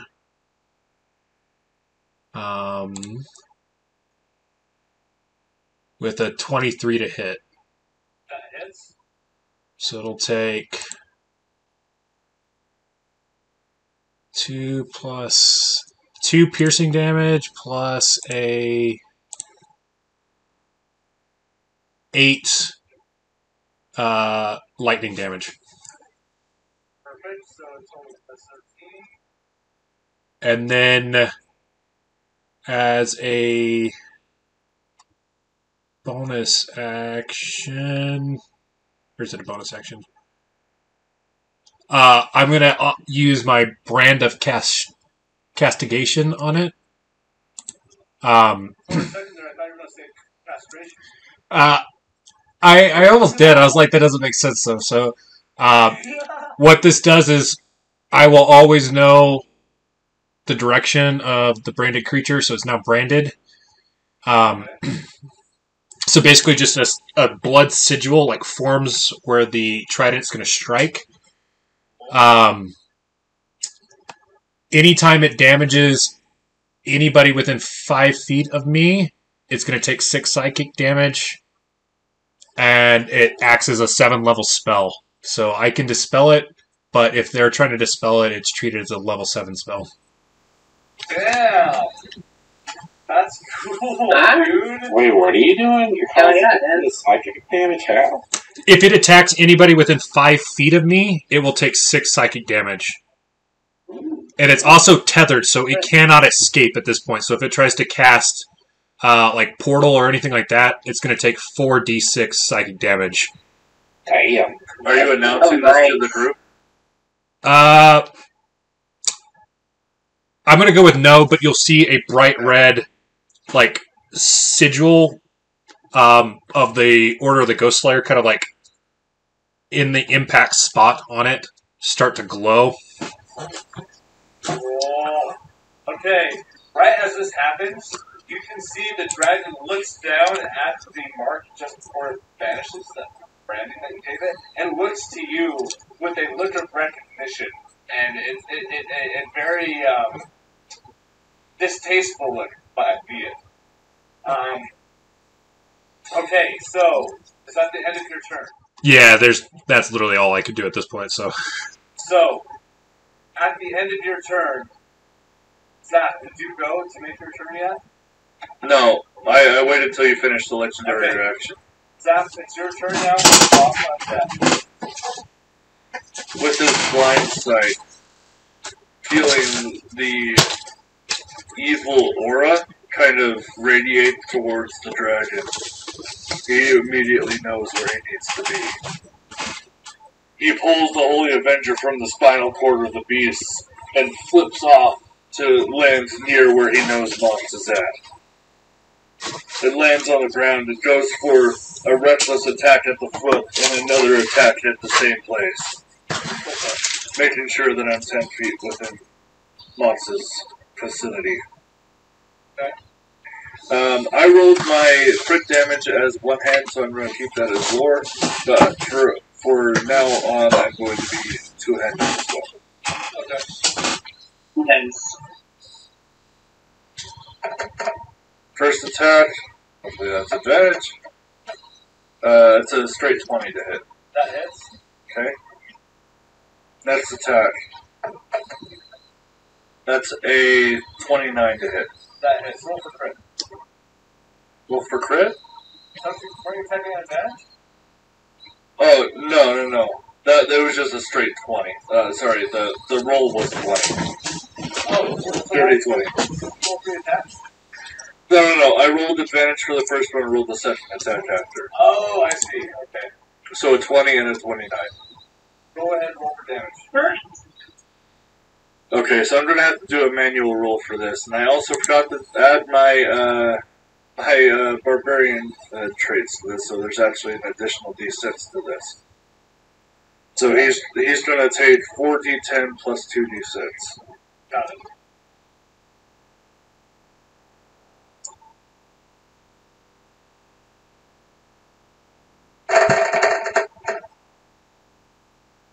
In total, that is going to be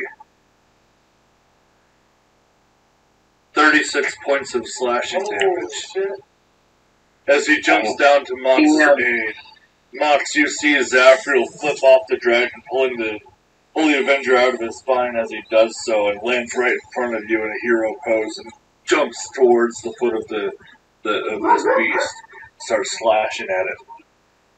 So, right as that happens, you see the dragon begin to pop up what seems to be like a hairball, but as it releases it, it's just a big cloud of blood that comes careening out of its mouth. Falling, splashing buttons. Sorry, continue, my bad. And right as that happens, it curls its head back and looks back at Cord once more. And Cord, once again, nods its head. And still kind of uncertain, it feels its head back at the group. And you see its whole entire body begin to flash, and flash, and flash. Are you trying to say something, Tucker?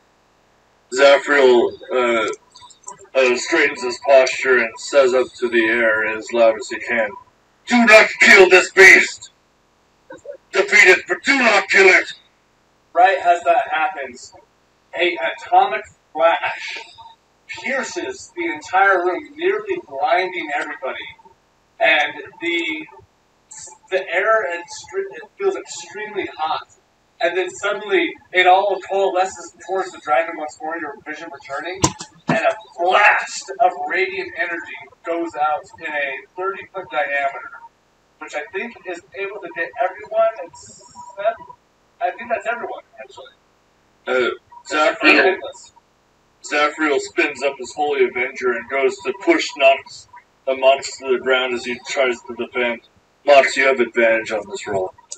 Yeah, is it a deck save? Is that where we're going again? Or Constitution? We're at Constitution once more from everyone except Ambulance. And then, who else besides Zafriel's within range of me? We'll say, I would say pretty much everyone except for Raiden is within range. But no, everyone, Raiden is within range too, so yeah. So that's what, 1, 2, 3, So 4, 5? I rolled a critical failure, but I'm going to use one of my lucky points, and I got a nat 20, 32. Holy shit, you lucky motherfucker! I literally went from critical failure to critical success. Mox got a 13, but the beast is going to take 30 psychic damage because it just attacked 5 people. Holy shit, are you serious? Yeah.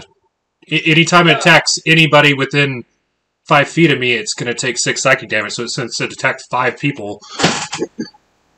Okay. Mox, did you roll that save at advantage? I have not. No, I should do that again. Because currently it's not. 18. Okay, who rolled below 20? Oh man. Yeah, both me I and did. Mox, even with advantage. Yeah. What did you roll, Zaf? What was your failure? 18, both me and Mox rolled 18. Oh, okay, I'm going to do Flash of Genius to Fia to add a +5. What's up with you? 16. That still won't be enough. Right as you look over to Fia, you both make eye contact and you try to do your thing, and the light is too fast. So let me roll some damage, y'all. An 8.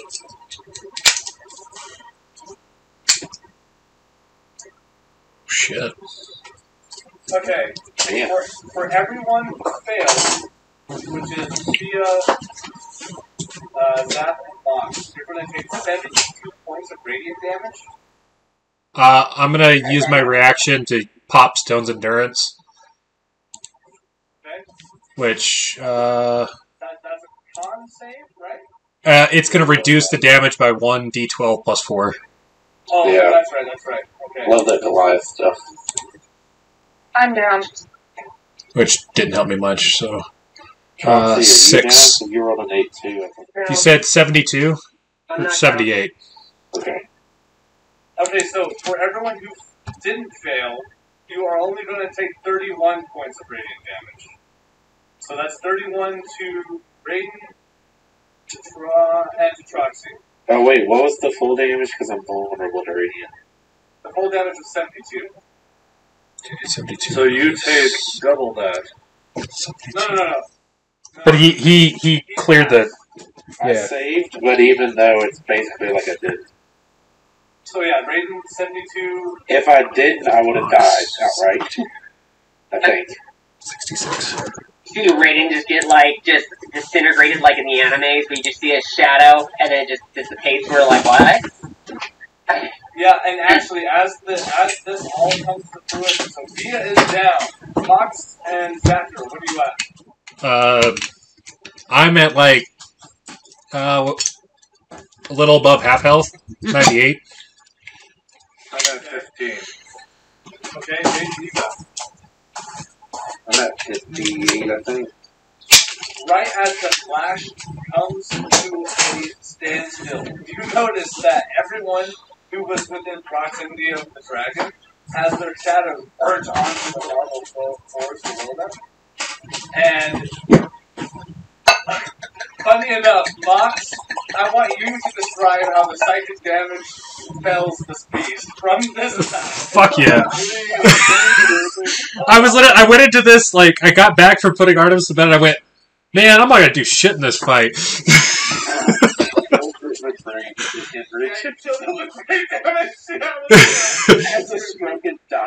How do you want to do this? So kind of what I'm envisioning is, so it radiates out this, and it's kind of like, as the damage is hitting us, the brand on the side of the creature, glows bright red, and then tendrils kind of misty tendrils go up to the creature's head or wherever the brain would be on it, and it seeps in, and then you can see it start screaming out in agony, realizing the mistake it made of attacking everybody, and then it just collapses and kind of convulses, kind of you know how the snake, the body kind of just Yes. yeah. With it being psychic damage, what does it envision? I would say it's kind of the reverse Uno card, where all the damage that we were taking, it reflected back and hit it. But so it's experiencing all the pain that we felt from the attack. You fucking mirror force this motherfucker. Yeah. You get a full counter. Yeah. That was the best way to put it. Full counter, exactly what that was. And right as the dragon begins to start squirming on the floor, you watch as the metal is beginning to spill out a dangerous amount of blood from its body. I want to... Oh, sorry. No, go for it, please. Because Zafriel had asked us not to kill the creature, as soon as I see it collapse, I'm going to run up and place my hand on the brand to remove the... to dispel it. Yeah, okay. Right as you do that... Yes, thank you. Go for it, Trotsky.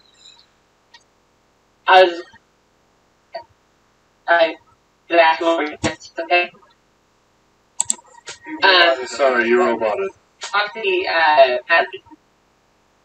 can you guys hear me? I can hear you, but Okay, can you hear me now? Yes! Yes. Perfect. So Troxy, as it sees it goes down, and also sees Fia go down, and she is basically vomiting blood, because I'm at 8 health points.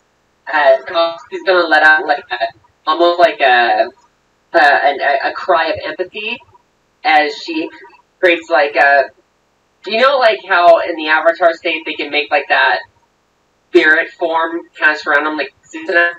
Yeah, Susano? Yeah. Yeah, she basically does a Susano, like as big as a perfect Susano Okay. of her, but she's glowing bright green as massive aura is just spilling out throughout the entire halls. As I'm going to cast a level 6 massive cure wound. Please, roll for heal. Do you heal the boss as well, or just the party? Yep. Healing everybody. Wow. That is 19 healing. And then I want to add the, my 1D, was it my 1D6 you gave me for critting? 1d4. 1d4, okay. So that will be 22 healing to everybody. Sophia, you're instantly back up, and everyone else goes from, man, I wish I didn't go to work today, to, today's not too bad.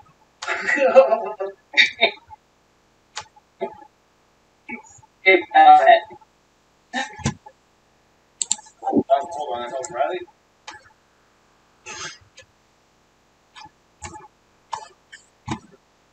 Man, I know I'm not the only one, but Zafriel got really close to death there. I took a lot of blows. Yeah. Yeah, a lot of us did, apparently. I didn't get hit a single time. I got hit with the equivalent of about 200 damage. I was too busy doing what Angelus knew he could do to help, which was zoom back and forth. We got hit by like... Well, that's what we needed. I don't know what the fuck these pillars were for, but y'all took care of it. Like, Zafriel were just trying to keep the aggro of this beast while y'all were taking care of the pillars. I've now come to the realization that Raiden is a lot more of like a buffer character, because I have a ton of defense, but most of what I do is just buff your rolls, it seems like, which I'm all for, I like it. Well, okay, so... He's the perfect utility in this team. Yeah, think of it like... I mean, true, like, that's what artificers are, is utility out the ass. Against, like, strong characters like this dragon, they're gonna focus you because of how frustrating you are to fight. And that enough is, like, double your utility. How many hits did you take up? Like, at least 4. Yeah, it was at least 4 or 5. Yeah. I got hit. I can make it to where everybody has disadvantage to be hit except for me, which then incentivizes it to hit me. I got hit. Pure aggro just from hitting it with my fist, and then I can add a +5 to any ability check around for saving throw. I got hit by every attack, like every turn that he also got attacked, but instead of like dodging it or like deflecting the blow, I got hit. I took like almost 200 points of damage this fight. Yeah, you took a crap load. Zap, when was the last time you fought something that brought you that low to health? Ever since the first Abomination Horde. Wow. Meanwhile, sorry, go ahead. I was saying, like, meanwhile, I'm like, Mhox is pissed off. He's like running to the first pillar, then it gets destroyed before fucking gets there. So he's like watching everybody else get fucked up in the center. So he's like finally runs back, like gets one attack in, and that just kind of happens to be the one that solidifies it. Came in clutch. Your character is clutch, man. Yeah. Like, we might have, like, Zaf and Fia and Troxy to do a crap load of damage, but then we got Raiden for fucking utility up the ass, Inglis for backup support and damage, and Mhox over there for damage and support. Well, like, I actually think Troxy's more of a CC healer. Yeah, You're true. You're more of a healer.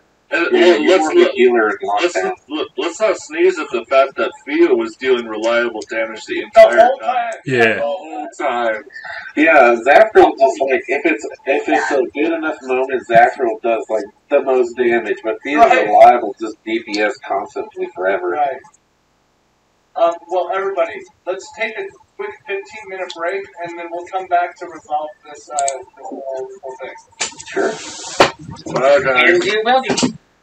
Good fucking bomb-ass fight. Alright, we'll see you in a bit. Okay. I think I'm starting to fall in love with like utility characters. I really love barbarians and fighters, but I do really like utility type characters. Well, Nice. Like characters that don't do that much damage, like they can sprinkle a teeny bit of damage here or there, like half of what others can output, or like even a quarter. But the utility to keep the party going is great. yeah, I'm a support main in a lot of other things. So like that anti-death sort of thing that you can do, where like you're buffing characters so like they never go down. Like that is super fun sometimes. Yeah, that's basically all I was doing. Anytime there's a saving roll occurs, I can just make it have 5 extra points to it. So it can go from a near success to just a good success.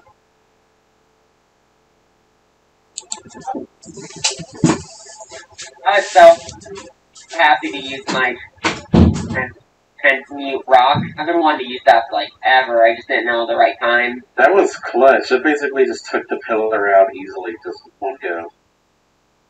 Yeah. See, those are like, that's like some good shit. Hell yeah. Curry. I definitely love my martial classes, though. Don't get me wrong. I love fighter and barbarian the most because I've played them, I think, the most out of the rest. And I just love all the dice and damage you can do. So that's the only thing that would really keep me from playing basic utility in this game. But man, utility is so nice. Like I've fallen in love with Artificer with Raiden because I could just be like an impenetrable fortress. I won't do much damage, but man, I can keep the party up by just giving them a nice little dust. Not by through healing. I'm not like a healer support, but I'm a utility support. Yeah. I do have some healing, like I have cure wounds, but it's not going to keep up with you. Well, I can do enchantment or you give us like those perfect bots, you know? Oh yeah, it's by level 20, if we get to level 20, we're all just going to be stacks. Oh, I know.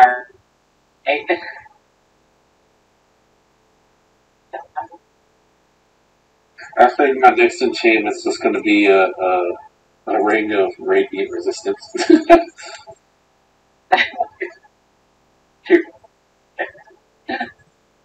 Because that's the only thing that can kill Raiden reliably. Because, like, if I didn't make that save and I took, like, 7, the double, that would have instantly downed me. Well, I'm glad I know that about that now.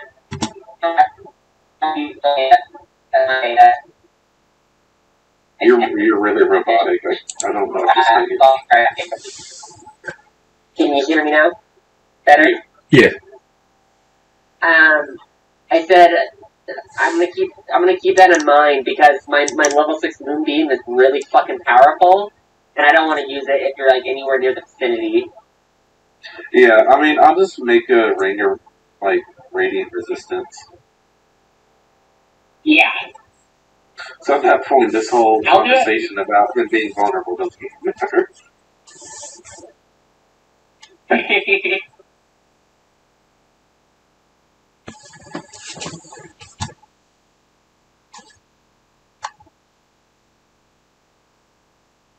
I think I only have a couple more enchants I need to make my armor complete. I have, I think, 2 or 3 more protection enchantments to put on it, which will raise my saving throws by 2 or 3 more points on everything, and then increase my AC by 2 or 3 more. Are you gonna make a red orb that sits inside your rib cage? Oh, he already has that. That's where he pulls a lot of his, like, yeah, that's his heart. So if he died, that would, like, shatter. Because technically, I didn't know he had that. Yeah, he's technically, like, he's an undead, but he's, like, a constructed undead.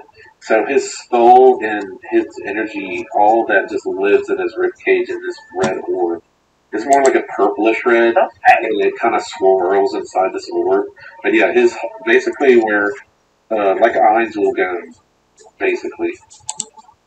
That's why I brought it up. Oh yeah, I'm very much playing Einzelgang. Is my point. That's badass. Oh yeah, dude. But yeah, that's like I would say if a critical landed, that's how I would describe if they landed it on that orb. Oh, that'd be sad though. Yeah, like if he died, it would shatter and he would just fall apart. Oh, that'd be sad though. Oh yeah, it would be. Like, and he's dead. You're like, what? And all the enchantments gone. At least some of them. Like the items y'all have, I think would, but his would. Yeah, no, not your not the items you made. They'll stay, but True. unless you like made it that way, you know. No, just as infusions, I guess. Then, but no, basically everything would actually, yeah. So pretty much everything would stay. Poddington would die. Poddington would die if I died. Yeah, Poddington would die. I could see that happening. Yeah, because he's one of my infusions. He's a homunculus, so both of my homunculuses would die, including me if I died. And then my shield would be like a +3, but it wouldn't have the pushback on it anymore. Interesting, okay. Yeah, so some enchantments would disappear, but it's sad because if I die, not only I die, but 2 others. Oh, damn. Yeah. Raiden lives not only like his life in his hands, but he has 2 others. I'm back. Welcome back. But yeah, so Tuck, I think you're officially the second highest damage person in our group. Yeah, I think so. I may have gotten the top damage if I actually rolled my dice correctly. I was supposed to add an additional 4d6 radiant damage as well as roll my initial weapon attacks as d10s instead of d6s. Yeah, I think you were damn close. You were almost 140 damage. I could have gotten there. Yeah, I misplayed. Zafriel, like, there's so many dice to roll, like, for Zafriel when you actually deal damage. Like, but it comes from several different sources, and D&D Beyond doesn't make it easy for you. Oh my god. I mean, it does, like, as far as the basic weapon attack, but if you have any additives, it doesn't do anything.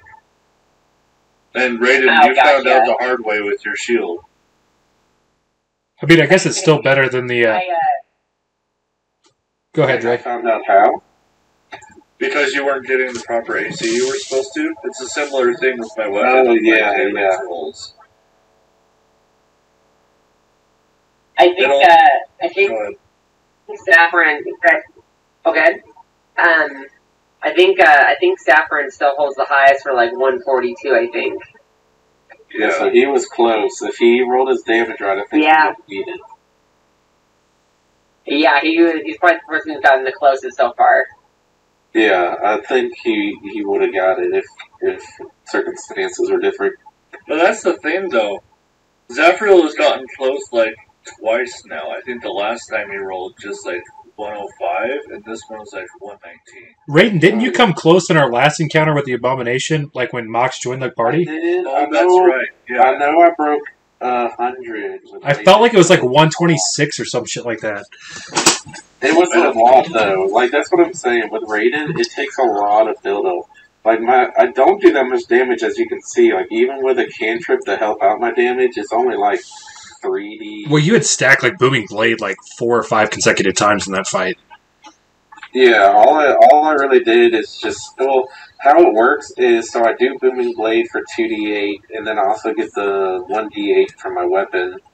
And then if I absorb elements at 4th level, I can add an extra 4d6 on top of that, plus another from Hex, which I think I did. So it was like 3d8 plus 5d6. And he popped off some magic missile as well, I think. Like, that's the thing. Like, you have high damage potential, but your character is to be the utility character that does not die until the party does. Yeah, basically Raiden would be the last to die. He doesn't do a lot of damage unless it's dish 2-0, which is hard to do. The only way I can do that is if I take elemental damage. Which is honestly thematic for your character because you have already gone through one life. You know? Yeah. He's already, like, died once. He really doesn't want to die again. So his AC's impeccable. Like, my AC, I only need, I think, 3 more enchantments, and my AC will be, I think, 41. But man, like... My AC is 1. Yeah. I mean, like, the only way my AC increases because I don't wear armor is if I increase my dex or con scores, and they're both at even numbers. So, like, the next ability score increase, I may actually just take a feat instead. Like, well, I mean, once I finish out my armor, which I think would all I'm missing. So all my pieces have +3 enchant, and some of them have the protection spell on top. Once I get the protection spell put on them, I'm probably gonna just add some resistances like radiant, because I almost would have died. But really, outside of that, I mean, Raiden's all down to enchant everybody else something. Yeah. So like, I can make y'all fucking powerful. I just need the time and money. If we end up leveling up after this encounter, and I put it in, if I use ability score increases to improve my dex, I think I will be the highest. I might be currently, but I would definitely be the highest status character in this whole campaign. Like, because right now, because of the belt of dwarven strength or whatever I have a strength of 21. But if I were to put it, my ability score increases into dex, that would give me 3 18s, a 13, and a 14. But I'm also like, because of the way I've multi-classed, I need to be proficient. I mean, I need a high ability score in like 4 different abilities. Yeah, because we talked about... Oh, sorry. We talked about it with, like, Mhox is, like, as a blood hunter, you have to have, like, at least 2 or 3 decent ones if you're going to be successful. So, like, I have 19 in Constitution because you're pulling from health anytime you're using your rights. And then you need high intelligence for the actual blood magic. And the only way to activate any of the skills is to be able to hit with the weapon. So, like, you have to have a decent strength score as well. So, like, those 3 are my highs. Yeah, because as a barbarian, cleric, paladin, I need to have strength, dex, con, and wisdom up super high. And charisma. So I guess 5. But, no, I think the Fellowship of the Standing Bear definitely showed their might today. Like, all of us succeeded in a certain, like, in the roles that we have all, like, self-assigned ourselves. Like, Zafriel, like, trying to keep aggro and, like, deal massive damage on top of, like, Raiden providing utility but also keeping the boss's focus, as well as Fia dealing the constant damage and Proxy dealing the constant damage as well as utility, and keeping the attention of boss as well.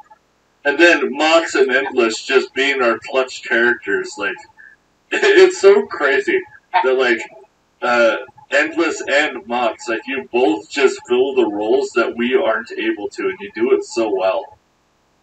So true. My next level. So is it? I know every time you level, you can switch out a spell. Can you switch out more than one, or is it just one? I can't remember. It depends on the DM.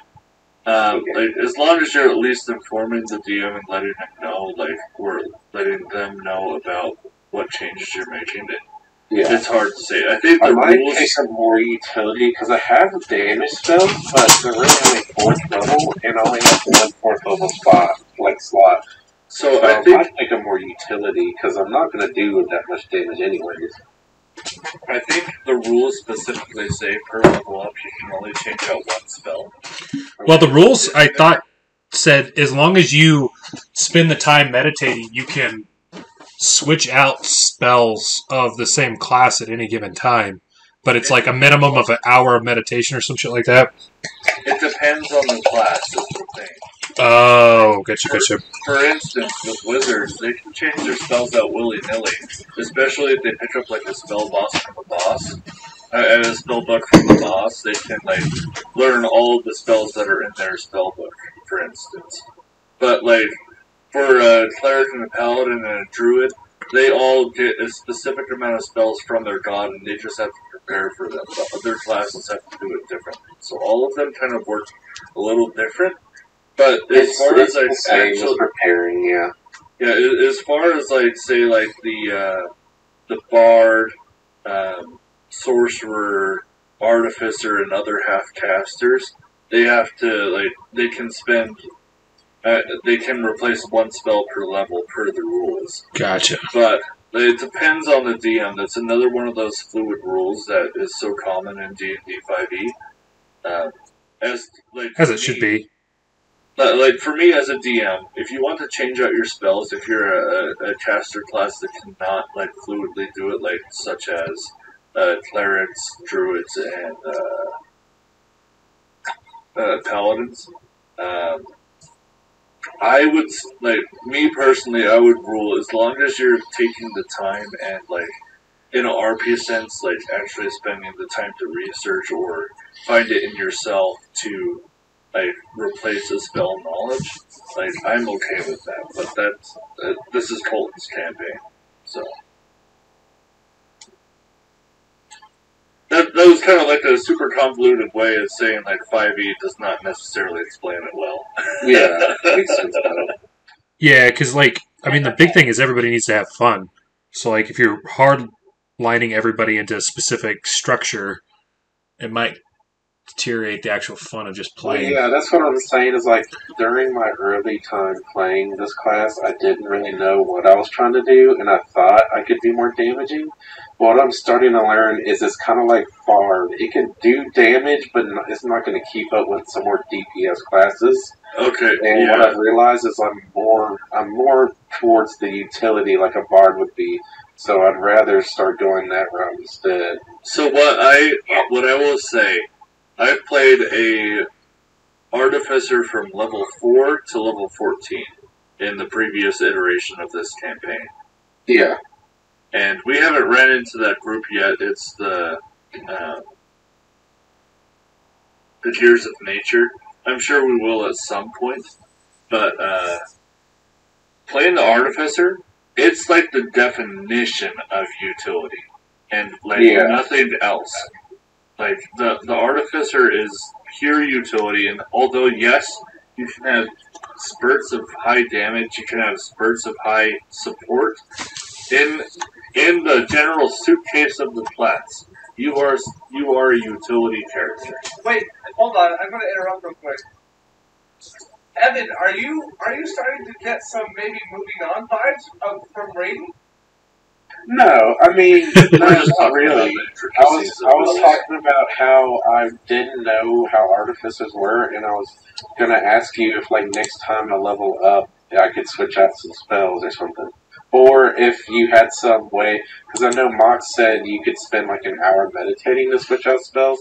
That like Tuck said, that might be me reading too much into the blurb and like the rules that was specific to Warlock, maybe, because that's like the only spellcasting class in the stuff I was reading. So like my information could be 100% outdated.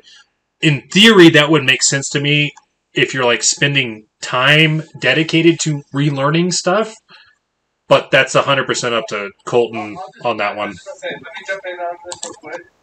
So, like, as someone who likes to build very specific builds, as far as spellcasting goes, I realized that what initially looks good on paper, when applying that in practice, it doesn't really line up.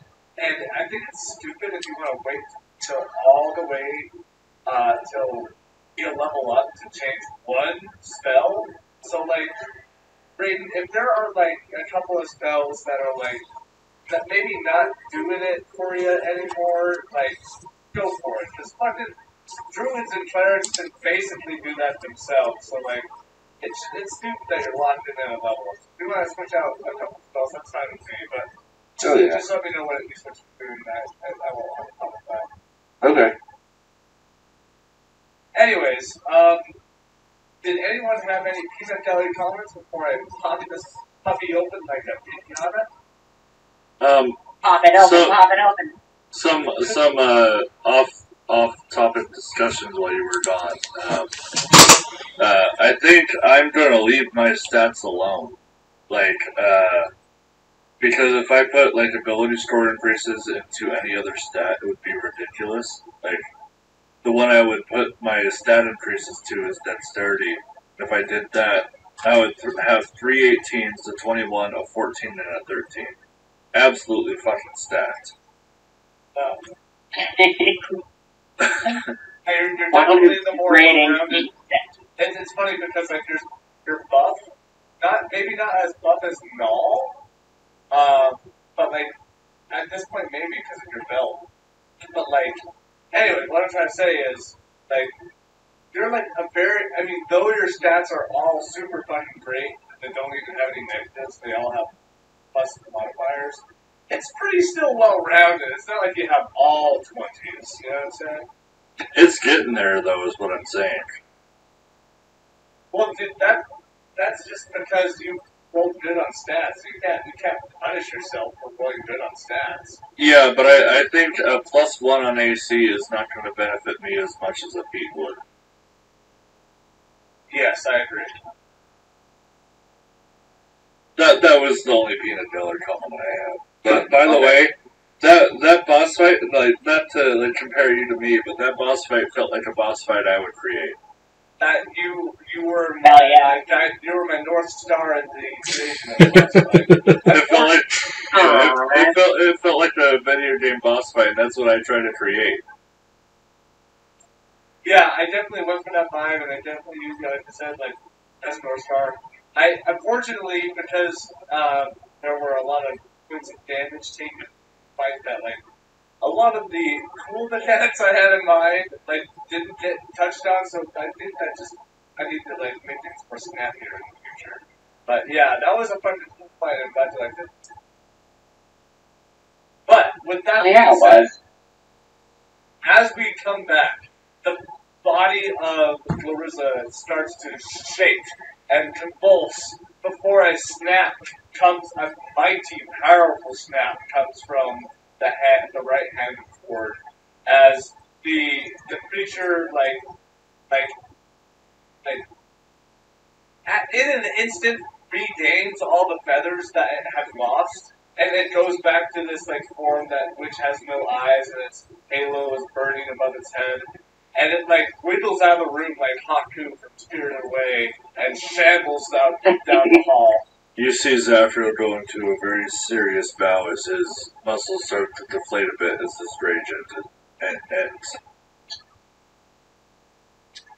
I want to take this opportunity to describe their character in whatever amount of exhaustion I got to keep going, if not exhaustion else, before I go forward with Cord.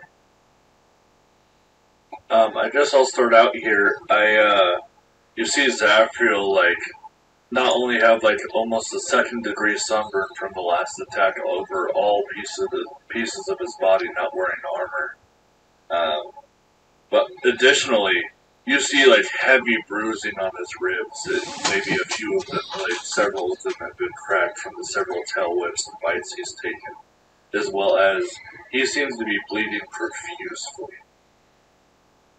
You did get healed up some, so I'll say the perfusive weakness has gone to more of like a slow drip down the side, and maybe it's starting to scab. Like, because of the healing, we'll say that you're kind of not, pouring blood. We'll just go down in the order of Discord, so Dre, you're next. Oh, okay. Troxy definitely looks like her face and her fingers and her feet are covered in a 1-degree burn after healing. She is breathing very hard with blood stains on her bottom, like her whole bottom lip and jaw is just covered in blood. and she actually creates a smaller avatar of herself as she casts Mass Curing Wounds at level 5 for everyone again. Okay, go ahead and roll for that. 24 damage to everybody. Jesus Christ. Wow. You see Zafriel begin to waver as like he's trying to use his Holy Avenger to hold him stable. What does your spell look like? So basically, since it's not level 6 this time, it's like half as small as a perfect Susanoo, as it's just a green avatar of Troxy with her big antlers, and she's covered in purple. That mysterious purple energy you guys have seen a little bit before. You guys actually see all her body's covered in draconic runes. And then she actually pulsates again, healing everyone for one more time. So, And that will be under casting 18 healing. And a second time? Yep. Yeah. Yep, Okay. so that's 18 healing.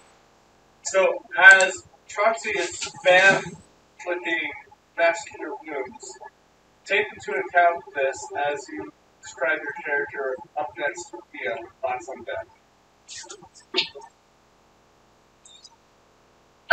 Thea was looking pretty rough because she was basically dead until Troxy healed her. But now she's basically almost healed up and has. So I'll just say like her like clothes are battered and you can see blood stains, but they're probably not actively bleeding anymore. But you can see where the damage was done.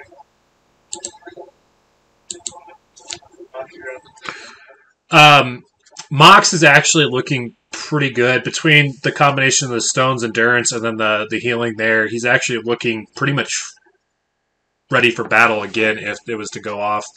But on his face, you can see regrets and just like a lack of, I don't want to say self-confidence, but basically like he knows that this is not a place that blood magic should have been used. So he kneels and then goes, Cord, please forgive me. This type of magic should not be used in this type of place, especially against a creature of that nature. I beg your forgiveness, but these are the only tools I know how to use. Zafriel turns his head and gives a very deep bow.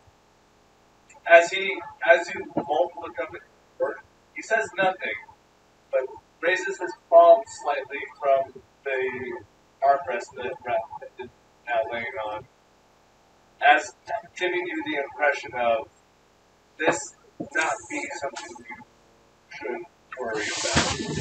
It's funny how many different ways that God can hit you, especially when you're in their domain. It's like the flashes of emotion and imagery and stretching words that are like sewn throughout that in a very abstract sort of way makes you feel like though he respects your self-awareness, it doesn't seem to bother him so much, at least in his presence. But depending on whether or not that affects you, you sort of break eye contact just because of the amount of pressure it feels to look at him directly in the eyes. You shift over to Raiden with endless. I would say Raiden, from his skull being relatively visible, definitely has some cracks and some teeth missing. Mainly because they were like disintegrated from the radiant blast. He just took face first. The armor definitely seems cleaner. It's gotten like a fire glass treatment, so it looks very shiny. A little polish. Yeah, it's gotten like a polish. So the armor and like the clothing and the cape and all that looks fine, but Raiden definitely, his skeleton is worse for wear. Zafriel goes into a kneel as Cord begins to relay his message. As he does so, not necessarily as an offering, but he holds out both hands with the Holy Avenger, like taking up both of them as he kneels very deep to the ground, almost his forehead touching the ground. You present the staff, those who the halberd, as the camera then zooms back, pans back over to Endless. What's the state in which you are at now that you healed him? Well, Angus didn't take any damage during that entire Oh fight. shit! So he's been like standing in his superhero pose with Jeffrey across his back, just kind of like zooming back and forth to everybody, just being like, "Are you okay? You good? Is there anything I can do?" No? Okay. And with that, the standing bear is literally standing in front of a god of creation as he looks down upon you. And you can hear rolling thunder that echoes throughout the halls, indistinctly being able to point out where it comes from. You look back up, and you see a small grin start to form in the side of his mouth. And with the sort of darker tan skin and the golden brown curly locks that goes down to about the shoulder. Very much like a Jason Samoa type of look, maybe not one to one, but like the physique and all that. He lifts his arms off of his throne, and as he lifts them, he rubs the golden bands that have some sort of like mysterious script on them. They sort of glow just a little bit, and he begins to let out another mighty snap. And he looks down upon you all. Sir Zafriel, I am much pleased with the display that you have shown, and the folks that you have surrounded with you are divine. They are lovely. And he looks down at each one of you. Though you all may come from hairy pasts, you may even dabble in things that are peculiar, as he looks at you, Mhox. It is evident to me that what lies in your hearts is good, and I will reward you as such. Now, hold on. Y'all are about to receive a boon from the God of War. You can take either a feat or 2 points. It's basically an ability score improvement, so you can either take 2 points or take a feat. But these 2 points are different for your ability score. They can go beyond 20.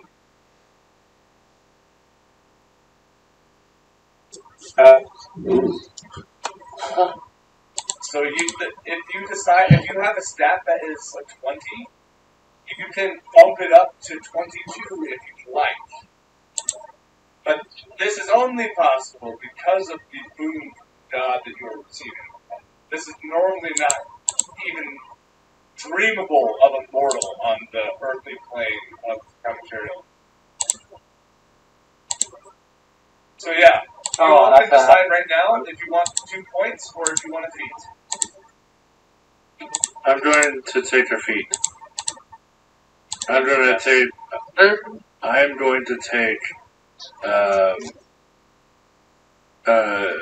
2 sorry, I forget the name of it, the Weapon Master feat. Nice. Are you already a fighter? No, I'm not. Okay. But you are proficient in martial weapons, yes? I am. I'm not going to lie, that might not be a totally pretty feat to go for it. It's based on mechanics a lot. Okay, so second question then. So it can only go above 20 if it is already at 20? Well, yeah, like if you have a 20 in strength, it's just you just put 2 more points into it. Normally you wouldn't be able to, but because it's coming from a god, you can. Do you understand what I'm saying? Because usually it's capped, but this is I do. uncappable.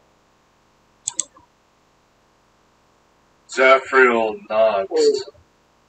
I'll wait until everybody decides what they want to do, and then I'd like to have an RP for What about you, Trey? I mean, the Chauncey? I'll take 2 points into let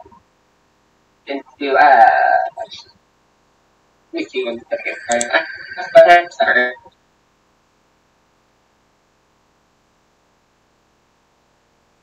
Did you have someone else go? Oh yeah. Okay. For me.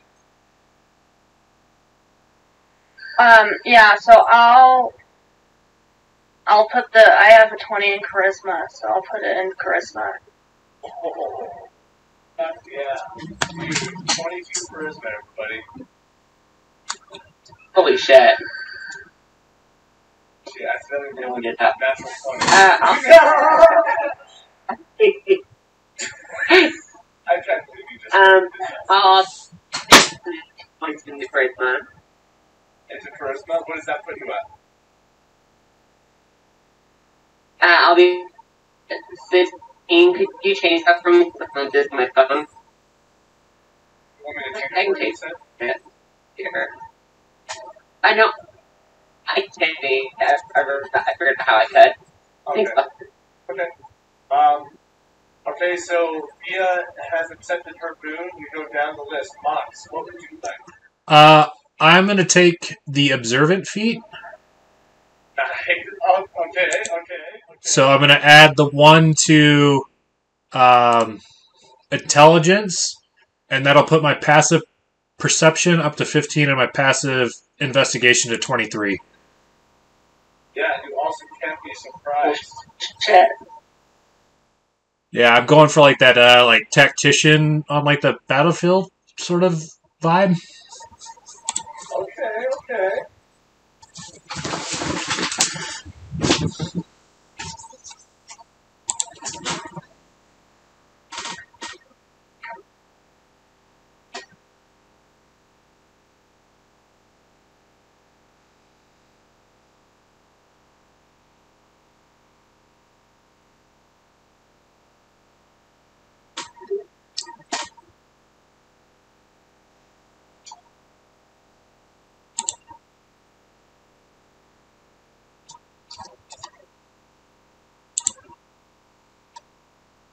Okay, does everyone understand how to make their stats more than 20 if they need to? Because if you are going to, all you're going to do is go to your character sheet, the stats page, like your all your ability scores are, and you scroll down to the corresponding stat, and below all of it, there's a tab for you to type in other modifier, and you just put in 2 there, and that's how you can bump it up more. But moving on, Mox has chosen to be a first feat. We go down to Major. I'm having a hard choice. I don't know. What are you debating, Olsen? I'm trying. I wonder if I should go 22 in intelligence or take a feat. What is your intelligence stat this morning? See, pretty much everything, like damage rolls, saves, all that kind of stuff. Okay, so Well, you could split the difference like I did. oh yeah, that's true. The feat I took gave me a +1 in intelligence plus the other passives on I it. already got 20 in intelligence though. Yeah, and the feet won't bump it up. Gotcha. Hey, Cole, actually, it won't load. Can you change it? Yes, I will in just a second. Thank you. In my opinion, if you go down for intelligence, you're further cementing your build that you're trying to do as far as like untouchable, and you're like even harder that kind of thing. But if you go for a feat, then that was just going to introduce like, It's hard to say, Evan, because honestly, I would say that because this is a boon from a god, that this is literally the only exception to the rule that can allow your stats to go past 20, I would take it. But that's just me. But dude, feats are nice though. Like he Yeah, does yeah. have stats and he has a high AC already, so like I can see our being made for a feat. Exactly. I'm just pointing out the fact. What does Warcaster do? What is he? I'm trying to remember. A lot. Warcaster is great. Yeah, so Warcaster gives you advantage on concentration checks, and it also gives you the ability to, when you are in the or making an opportunity of attack, you can instead cast a spell. I think it. I don't know if it specifies the level of spell, but you can pretty much just cast. No. It does not specify a level. You can cast a spell at any level as a reaction. If it's against the character moving out of your space. That's cool.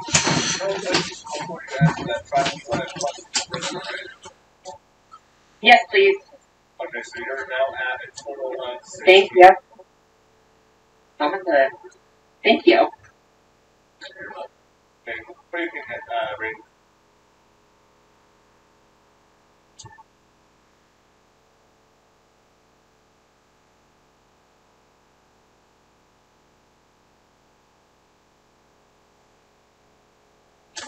Wow, the Proxy has nice stats now, y'all. +3, +2, +2, +4, +3, and OP is 0. Like, everything's above 4 for Proxy. Yeah, I guess Trox is pretty on par with me then. Man,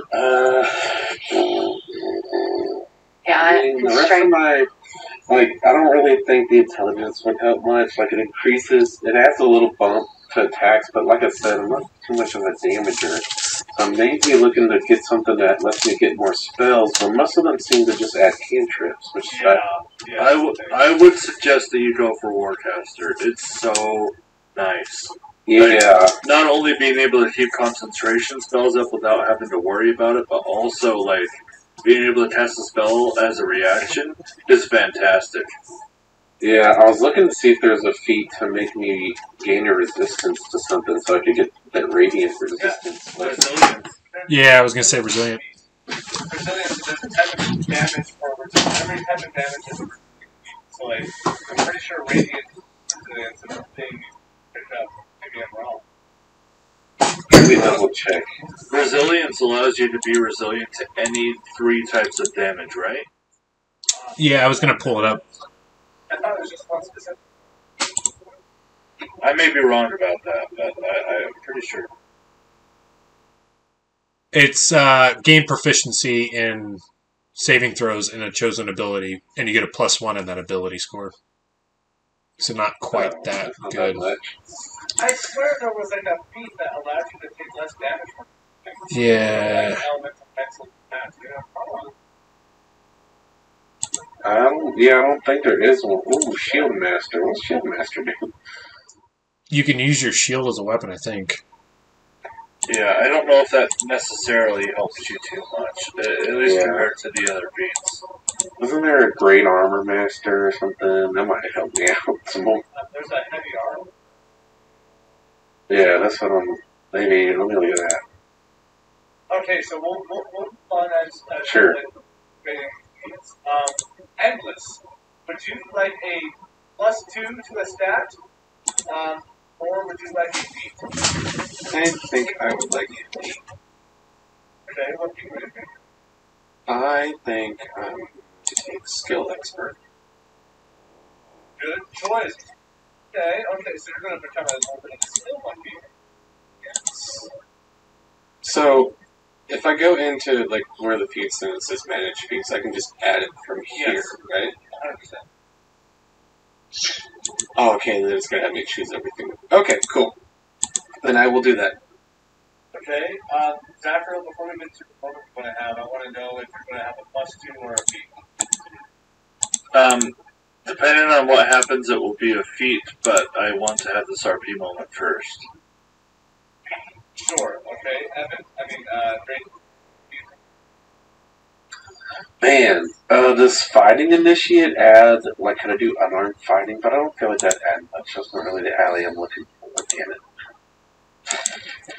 I really think that your best option is to either take Elemental Adept with a certain class to pick up specific cantrips that could help you, or pick up Resilient and or Warcaster. Those are honestly your best bets.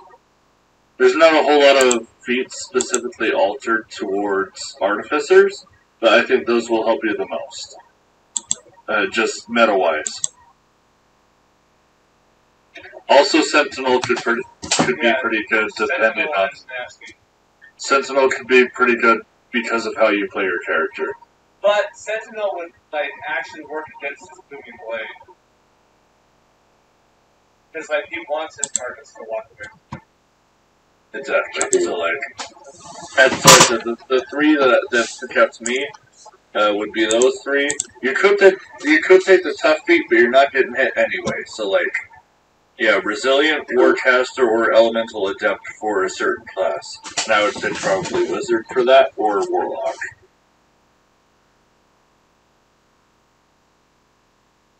Well, we don't have to spotlight on that anymore. That's fine. Naturally, for the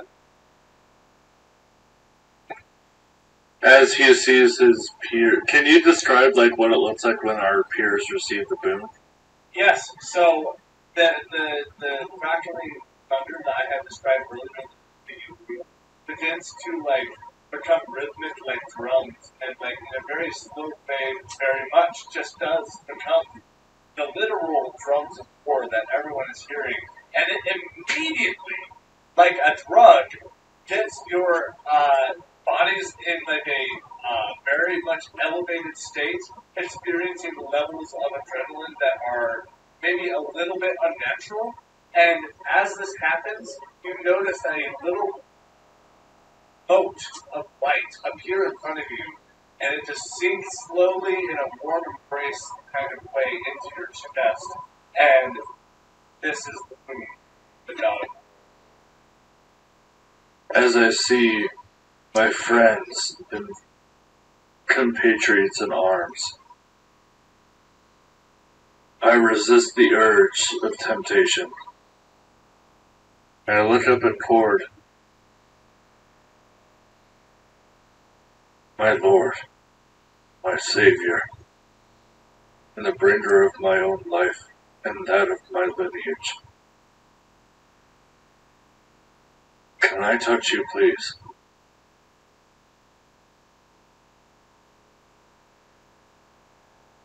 He just chuckles to himself under his breath, and he raises his powerful, mighty right arm and punches it into an almighty fist and presents it towards you off of the throne. Saphriel does as he had exuded. I bring my fist out as well to connect with his. Cord, I've devoted my life, my entire goals and wishes upon thee to make the prime material plane a better place to live, fit for your own kind. We come for you assistance and thank you for granting it. I had, without a shadow of a doubt, the confidence that my team would be able to prevail. We did justly. I do not wish to receive your boon. Instead, the one I view as the sun, he has been trifled with my own arrogance and my own ignorance towards the darkness on this plane. And he has come forth stronger than what I could have ever imagined I could even do. Please grant Hendrickson the strength to continue forward. He says tears leave his eyes.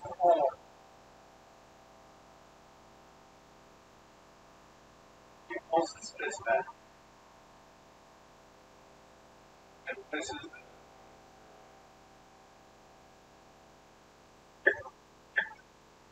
Man, I'm actually a tear now. he looks down to you with a small bead of tear beginning to inside his eyelid. He looks down upon you, Zachary. Zachary, the moment you were brought into this existence, I knew you were special. And your words even make I, the god of storms, tremble.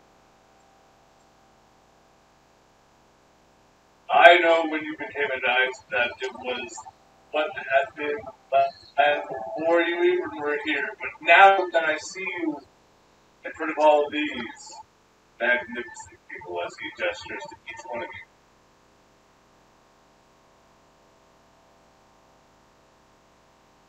it means so much to me that you care so deeply for your friends.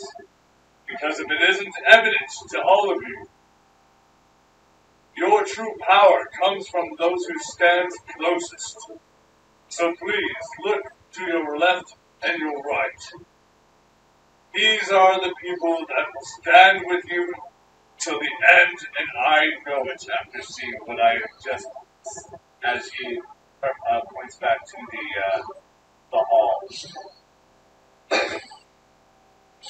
Now, Staffer, you can have my word that I will keep a very close eye on him. For he does have the potential that you are showing now here, brighter than any star in the galaxy.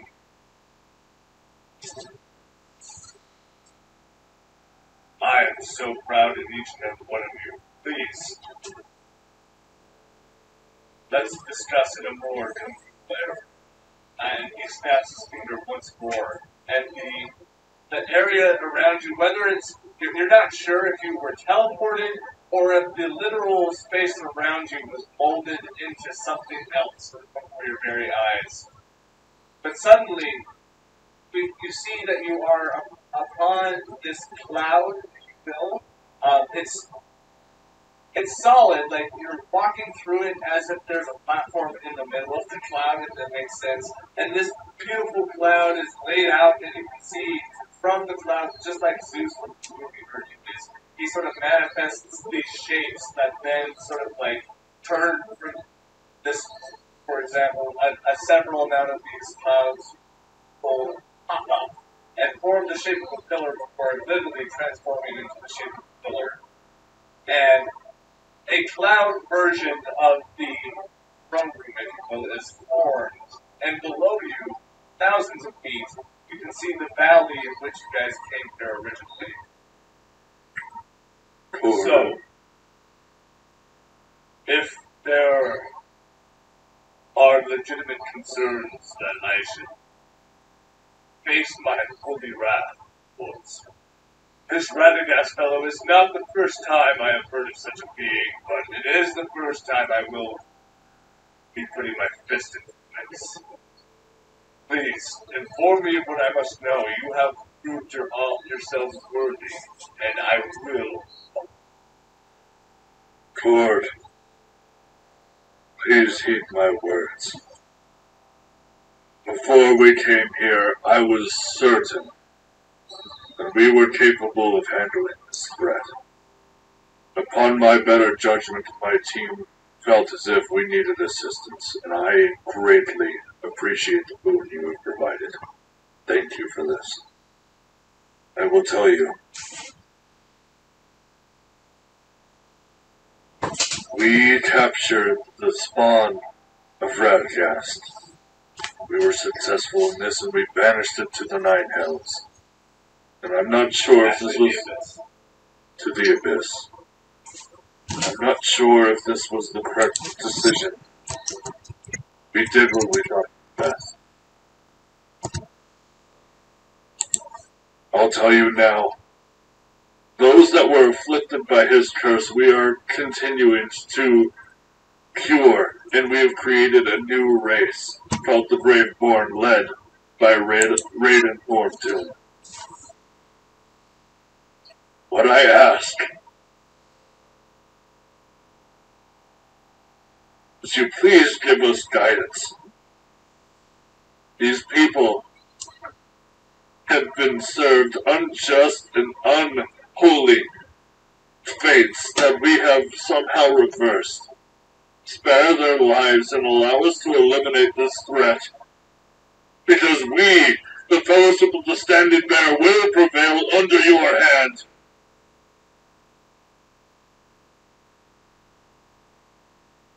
He looks upon the group. I will send my avatar and agents to check upon the abyssal plague.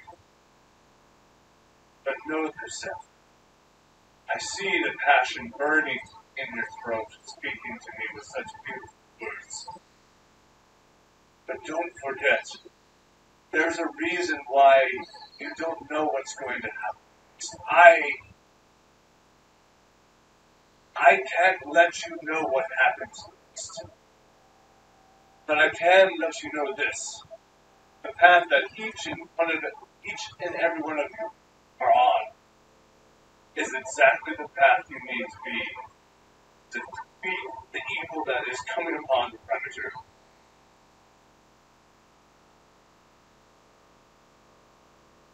Lord, if I can say one more thing. We bring peace to those who do not know they need it. We bring sanctuary to those who do. We bring salvation to the plane of existence. I have sworn upon the path of stars that I would do this for you, and I will do this till I die, and even beyond that. The Fellowship of the Standing Bear stands here to defend the Prime Material Plane against all evil. And we will do this for you justly. But for you, Cord, we ask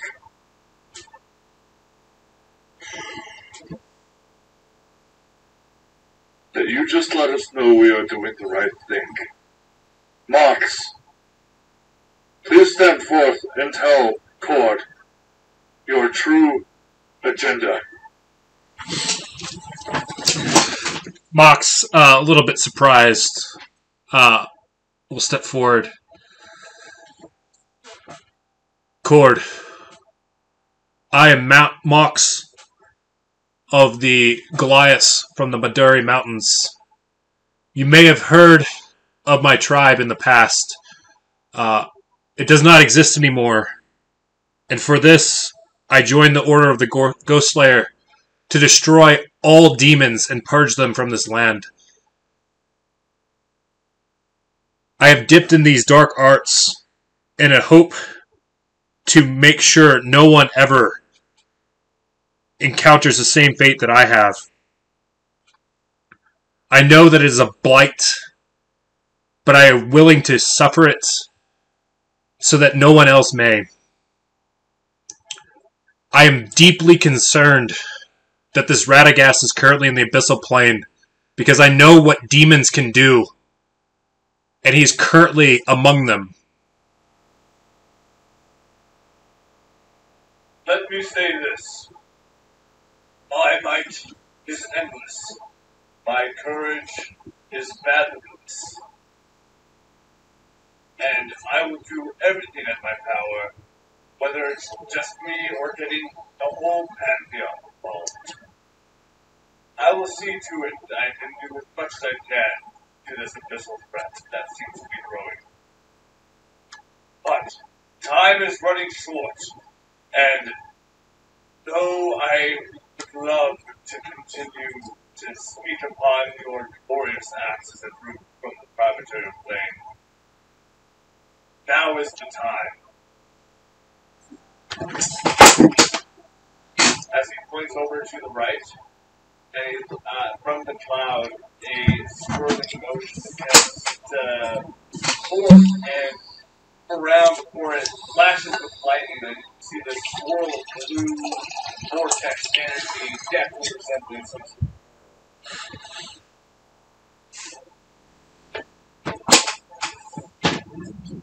If I may just have one moment.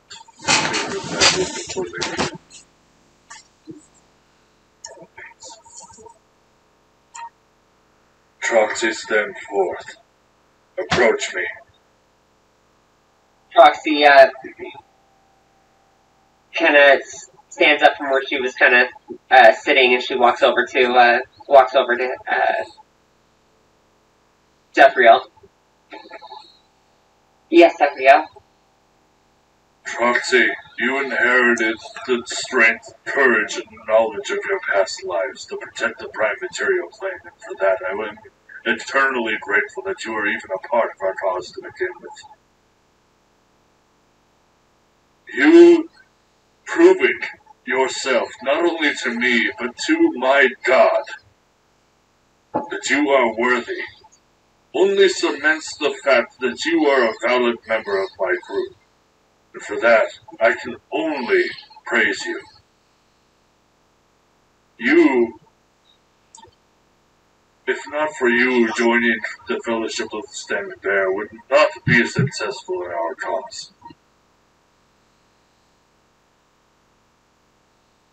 She just bows her head and just goes, "You humble me, Zafirel. You've all taken me in, and you all become my family, through better or worse. No matter where my feelings could lie, there's nowhere else I'd rather be." Zafirel gives a head nod and raises a hand to allow you to pass through the portal. She passes to the portal, bowing her head of respect. Fia Rayburn, you are new to our cause, such as Troxy. Though you have had a dark past, though you have worked with those who are unsettling to those who stand in any of our own station, you continue to prove yourself that your heart's fire is more powerful than any other. You prove to show that the warmth and love from your fire that you create is one that cannot be rivaled. And for that, you have my eternal respect. Thank you, Zafirel. I look up to you as well, and I'm happy to be part of the group. Please continue forth. Raiden Thornbloom. Sorry. Raiden Thorntomb. Past lives do not matter to you. What you have accomplished in your past life is despicable, and I will not dismay that. But what you have done in your afterlife to assist the efforts to make this humanity one that's worth living is unmatched. The fact you have even taken control or even led the population of a new race that was created by your own hand cannot be understated. You, our leader, you are the person that will continue this race into current civilization. What you are doing, the research you have done in your past life and current, I have nothing but respect for you. You keep our team safe. You keep our cause safe. You keep this prime material plane safe. Thank you for all that you do. I appreciate it, my friend. I have seen the light of Cord shines bright in you. And I believe that I will make sure that shines within my people, and I believe in myself. I've never been much of a religious person, but I think this event has changed my mind on the matter. And Raiden kind of looks at Cord and gives him a nod, and then looks at the dragon, and he didn't heal the dragon, but he'd like to at least pet it. And I'd say I picked the feat gift of the chromatic dragon, and I'd like to imagine that the dragon appreciates the healing the party did, and Raiden, because one of the gifts says I sprout wings, I now can I sprout the wings of the chromatic dragon on my back, like golden wings. Hell yeah. Zafriel stops you with a hand on the shoulder. I said what I said during the fight, to save this creature. Not only because it is a celestial being, but because I know, from several glances I saw, that it made towards Cord. It was here to test our strength and nothing else. So thank you for showing respect. Of course, friend. Anytime. I mean, it looks like I made a friend, and he winks to the dragon. It was weak, but it doesn't have eyes. Well, he winks. Raiden winks at least. Please continue forward. He does. I believe I've gone through Troxy, and Fia, and Raiden. Mhox, you are the newest member of this group, and you may have the darkest past of anyone that has joined the Fellowship of the Standing Bear. And for that I am sorrowful, but you have witnessed terrible things, and the skills you possess may appear unholy, but the way that you provide them, the way that your soul exudes your power, the way that you are able to assist the cause in a way that assists the entire prime material plane, cannot be understated. Mhox, I view you as close a friend as any within the Fellowship of the Standing Bear.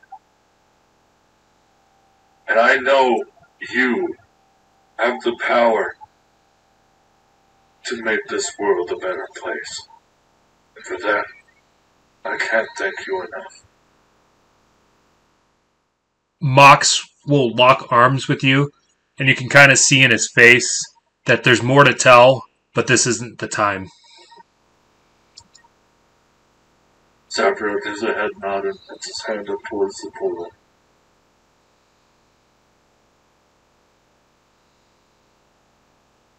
And Endless, you are my best friend.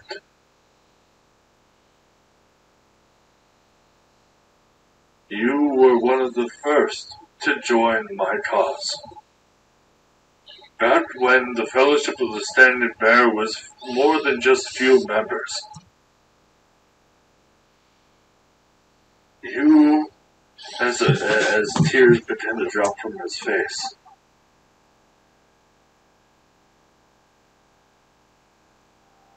Endless, I won't even begin to explain how I have this deep level of trust with you with the antics you continue to provide me.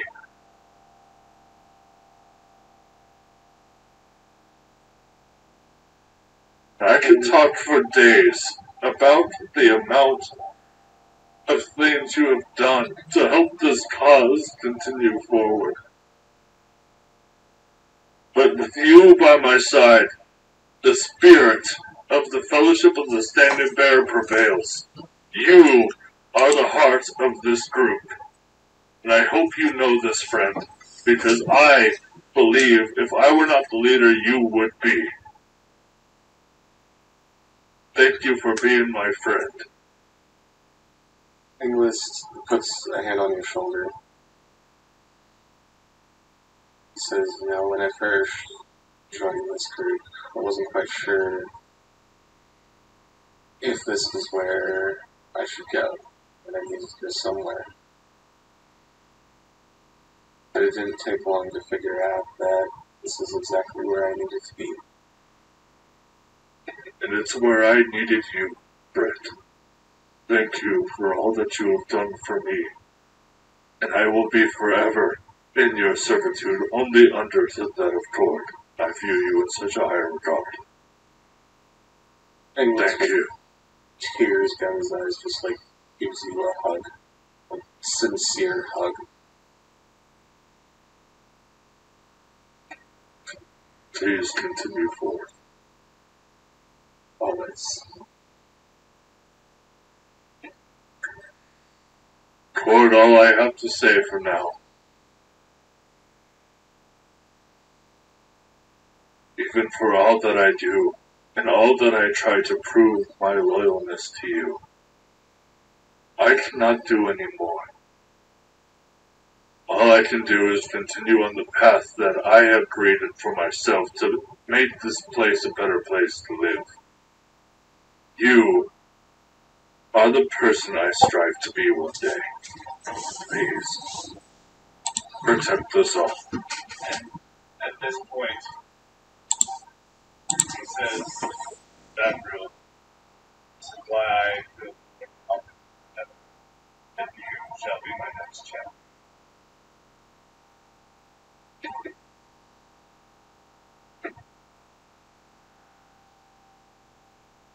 Thank you for allowing me to live this life.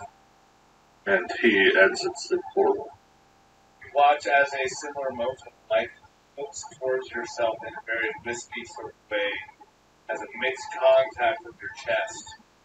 You feel invigorated with the adrenaline of war itself and the raging storms of the oceans. We'll say this is a week down, but you now have the ability to use an action. Cool. And I'll think of some other stuff, but that's the only thing I'm going to say for now. Man, I'm bawling like a baby right now. I'm sorry. Okay.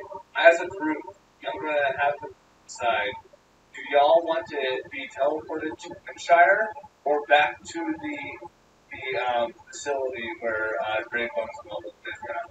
I would say to Windshire, personally. I would say the same, but I do know that we have unfinished business there, I believe. But if not, and they're still coming to Windshire, then I would say Windshire. I would agree. Mox would look at it as we need to rest after a battle of that nature before re-engaging with the Gravebone stuff.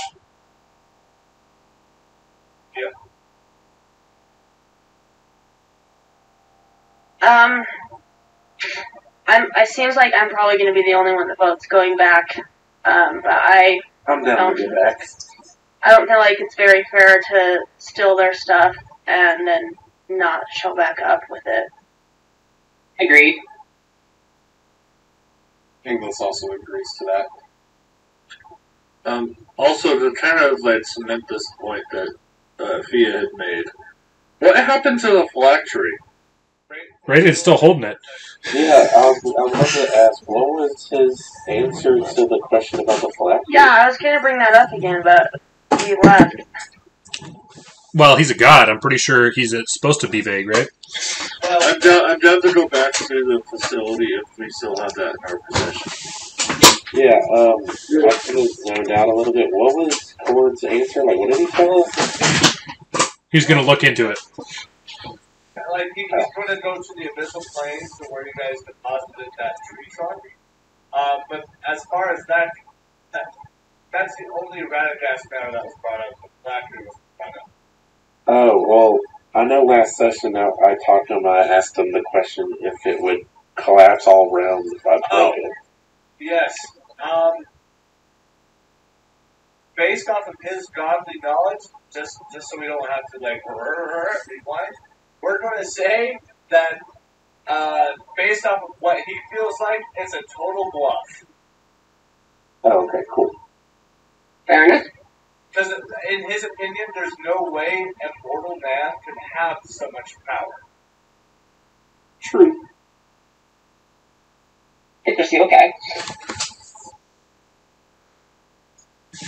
Anywho, so research. We're going back to the Fia's old Great Bones hideout. It seems like that's a majority vote. Okay.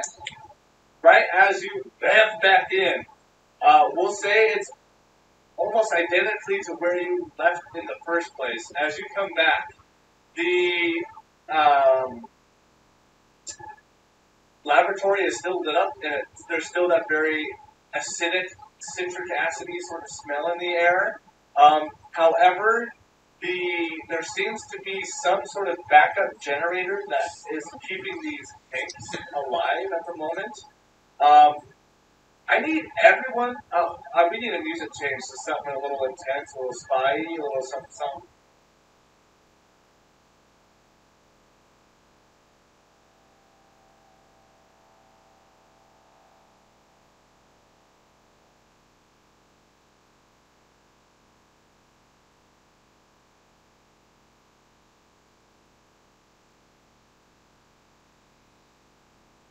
Does this fit? Sure. I need everyone to roll an investigation check. And if you're proficient in investigation, roll at advantage. What if my passive is a 20? This is going specifically off. Passive is an active looking. Okay. So if you roll lower than a passive, then that's just that. I rolled a 6. Nat 20. I got a nat 1. For a total of 17. 3. We're going to add Class of Genius for mine, so that'd be 23. 19 for Mhox, but my passive is 24. That's fine. So passive is like when you're not trying to look.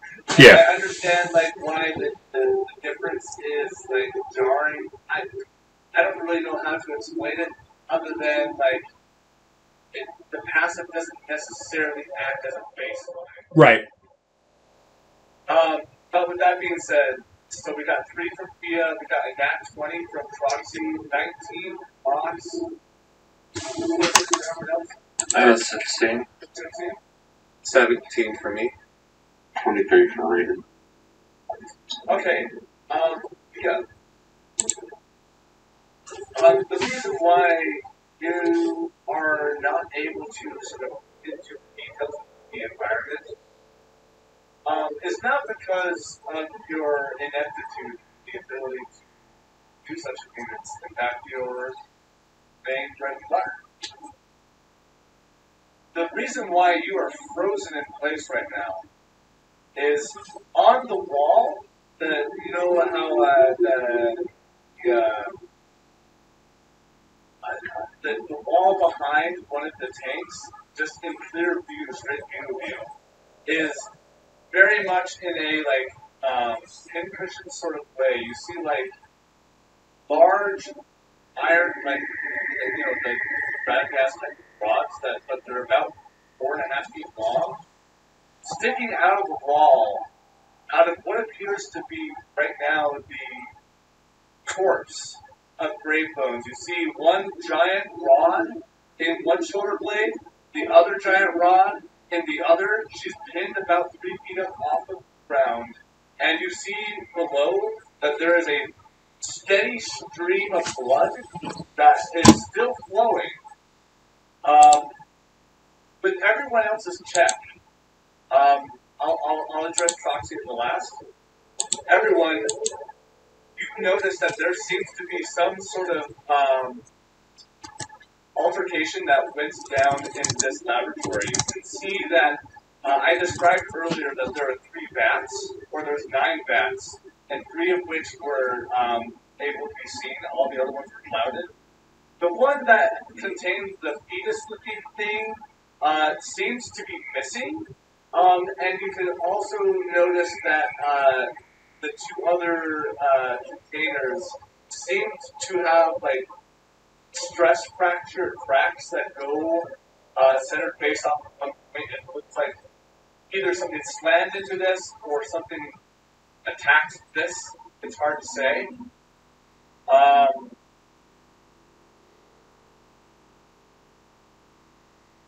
That's all you guys are able to pick up, other than the fact that there's a trail of blood coming off of the wall of this work that I described earlier of grave bones. And it's cooled and now starting to flow in a downward direction because this facility seems to expect a large amount of fluids to be excavated, so there are a series of drains that the blood is flowing to. Troxy, you pick up all of this, and the fact that, from upstairs, you can barely see the giant big vault-like door that closes this laboratory. It's ajar right now, and with your peculiar type of hearing, you're able to pick up the sounds of,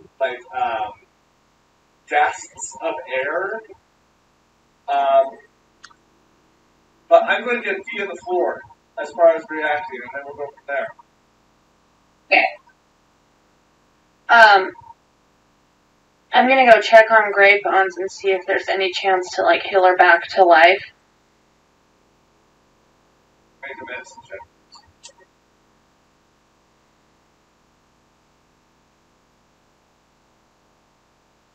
Nat 20. Total. Oh, yeah. Dia, describe to me what it feels like as you approach the ball.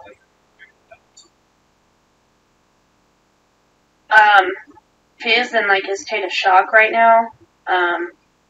Immediately, she blames herself for, getting involved, but then reminds herself that Grave Bones is the one who got her involved.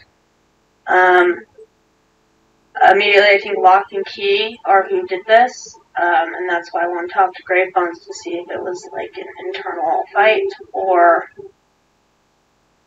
Anyway, there's just a lot of thoughts going through my head right now, and I'm in a state of shock.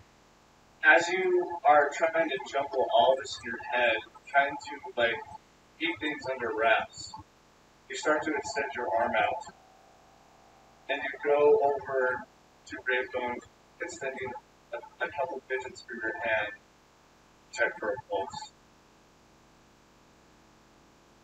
And it's the most saddening couple of seconds.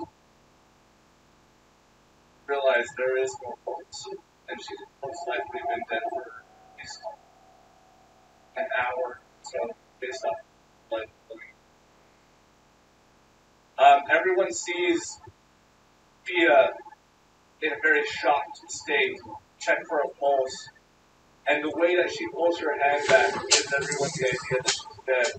What is everyone else doing? Troxy, you said that Troxy saw her gasping from the vault, right? Because of the vault door being open up above, you can, from the outside of there, you can hear gasping for air, type of definitely the sounds of a creature dying, like something dying. Troxy goes, "We may not be alone. And I can bring her back, Thea," as Troxy jumps and transforms into a giant eagle as she transforms and I'm not gonna lie, I appreciate the visual. And hold on, sorry. I appreciate the visual. It's not totally practical to be a giant eagle and to fly inside of this structure. Because of how tiny. You know what? That's no. You're right. You're fair. She'll actually transform into a gorilla. Okay. With antlers, and she's just gonna haul her monkey ass up like an animal and rip the vault door open to see what's inside. As you go up in this apish form, this extremely heavy iron door is nothing for you as you pull open. And below, just on the other side of the vault doors, you see an identical set of twins, Lock and Key. Lock is missing an arm, and he is very much like unconscious. You can see that she is very out of it and bleeding out. And right as you open the door, Locke looks up at you. He tries to speak and coughs up blood, and all that he can do in that moment is point towards the exit of this building, which is technically out of sight. But he just points, and his limb goes, limp. Everyone else. She sorry, hold on. I didn't want to everyone else have said and head that direction. Oh. Sorry. Oh, all good. Okay, yeah, I just wanted to give everyone else a chance. Zafriel immediately going into this gate after having the emotional conversation, immediately realizes the state of the world that he has left. And a sheer amount of guilt goes over him.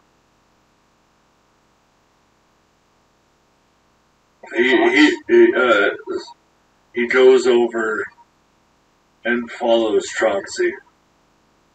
Okay. Fox, Endless, and Brady.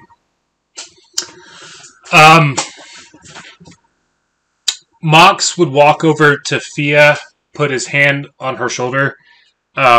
He wouldn't say anything, but you can kind of see in his face there's a little bit of guilt because he meant to stay behind before he went to the celestial plane in the first place. So he feels an extra bit of like personal responsibility for not being here to help them defend whatever happened, as he then would follow Zafriel. And then on a meta side, just so everybody in the party's aware, I would say at this point everybody should be aware that I had the Trident of Warning, so we should never get surprise attacked.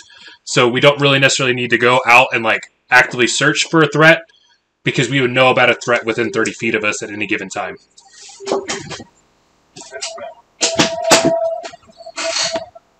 Endless, and Brady.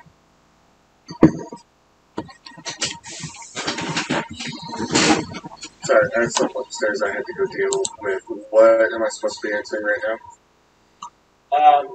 What did you miss? The last thing I remember was Troxy turning into a girl. Okay, yeah, so, all I'm asking you is that that girl that's going upstairs towards Troxy to be investigating something, Fox approached via enemies. And I'm just asking you and Brady what you guys want to be doing. English is going to follow Zach. Okay. Brady, you look over, trying to assess the situation as much as you can. And as you are, you notice Endless and Zafriel follow after Troxy. What would you like to do? Reedon would also go to Fia, and he were to say, if I may, I know she might not have been the best person, but she deserves better. And he's going to try to remove her, like, from the wall to take outside at least. I'm gonna assist Raiden with trying to get her down. And I'm also gonna send a message to the people who are up top and tell them, keep an eye out for worms. Have you got an eye on Lock and Key? Any of you three? Zafriel removes his headband to allow his sight to kind of revision himself. As you see that, we'll say this, as that message comes in, Zafriel and Endless both join Troxy right as she's about to go out. Troxy looked behind Zafriel and Endless comes as well. Zafriel, as soon as he runs up, like, is this like just brief moments after his hand is dropped, or do I witness that? No. The hand is, these bodies are dead. Yeah, you can just tell because of your medical practice. I go up and put my fingers up to both bodies, trying to catch a pulse. No pulse, but there's still one kind of. Worms is close. Keep an eye out. We've been warned. Like that, Trox is gone. And she's roaring like a gorilla and taking parts of the exit. Okay. Are you going to try and take a look around outside? Is that Yeah, I'm just going to where he pointed. Okay. We'll jump back down to the downstairs party. You guys are able to break bones, and because of Raven's strength, the offers very good. And you guys wish to make your way upstairs. Yes, I would say Raiden slowly, just because of the weight of the body, but also he's looking for any bits of like blood or fur that doesn't belong to any of the current dead, just so he can use to track them down or anything. Based off of your investigation check earlier, you didn't necessarily see anything like that. However, I will say this. Upon removing the rods, you're no doctor, but it's a safe bet to say that whatever attack that which pinned her to the wall was most likely the one that killed her. Gotcha. Okay, well, Raiden would just make his way outside then at that point. Okay. After one Mhox, you can call after Raiden. Can I speak real quick? As the members of the Standing Bear are like running past to continue forward. Fia, I don't know if I can save Great Bones. But Raiden, do not shake it too much and do not touch the entry point. I might be able to save her. My friend, she is dead. We're looking for Morse. There's too much riding. Just be careful. Of course. Continue. As Zafrio goes off into a charge outside of the building. Okay, I need a group investigation check, please. Aye, aye, Captain. Okay, everybody or just one person? Yeah, everybody. Group investigation. 21 for Mhox. 21, good. 29 natural. 18 for Trox. Nice. 19. 9 for England's. Fuck yeah, you guys. As you guys fan out. As we're looking, I'm gonna call out. If we find worms, I call dibs. Okay. I got Troxy nods. So, as you guys are fanning out, you all essentially fucking flip the whole place. You know, minding that you're not, like, destroying research. You are trying to find any hint or clue of what has happened here. And the whole group begins to almost, like a crowd intelligence, starts to realize that there are tracks, and you all sort of start to pick up on this at the same time. Though these tracks are huge, they're almost the size of Null's footprint. It's insane how large these footprints are, and they're covered in blood, and it's a blood print. And as it leads to the front door, you'll notice that Troxy is right by the front door, inspecting this at the end of the trail of blood prints. But midway through the blood print, everyone is able to recognize that not only the gait of this walking pattern shrinks, but also the size of the footprint itself shrinks. And when the group starts to pick up on this trail, you guys notice that the blood definitely gets out of the door.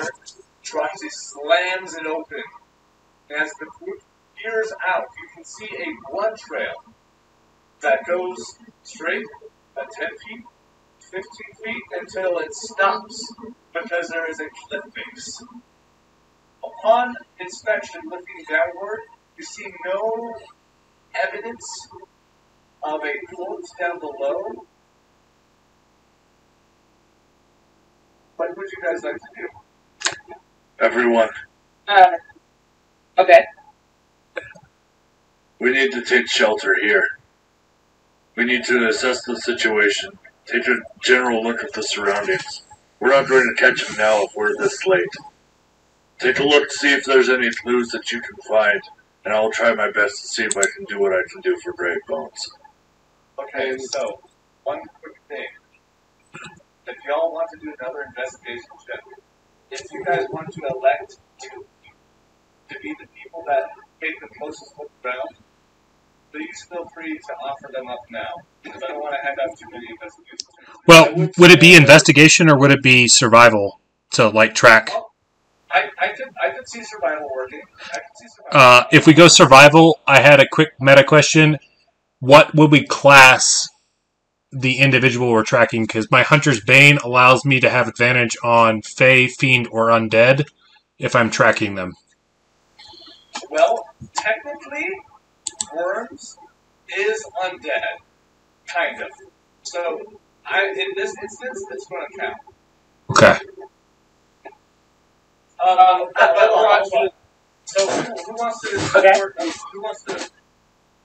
It doesn't have to be investigation, but two people get to make 2 more checks to figure out what's going on here. I have a thing. I have a few things that I might be able to do. I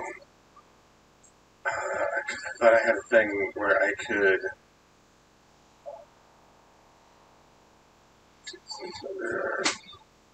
They're undead. Can I use primeval awareness and see if I can sense undead? You cast your awareness out into the space, and nothing specifically dings other than the undead laboratory you're standing in front of. And raining. Like, dang, they're not dead. You go, oh god, you look over, it's right. You're like, wave, rated, step back a couple spaces. As Zafriel is standing at this cliff face trying to set up a temporary triage center, he kind of looks up to the group. So I have. Sorry, were you saying something? No, I was just continuing to see who is going to be picked. Okay, I have a +2 in investigation, but I'm sure somebody else is higher. +8 in survival. I was going to say, I have a +5 survival that I could roll at advantage, or a +9 in investigation. I was gonna say, if I did, I was going to buff your roll, but I'll probably just go and get the rest of the dead. Mhox, get a close trail of anything you can find. Troxy, take to the skies and see what you can find. Troxy just slams her gorilla hands on her chest before she just back dives off the cliff and transforms into a massive eagle.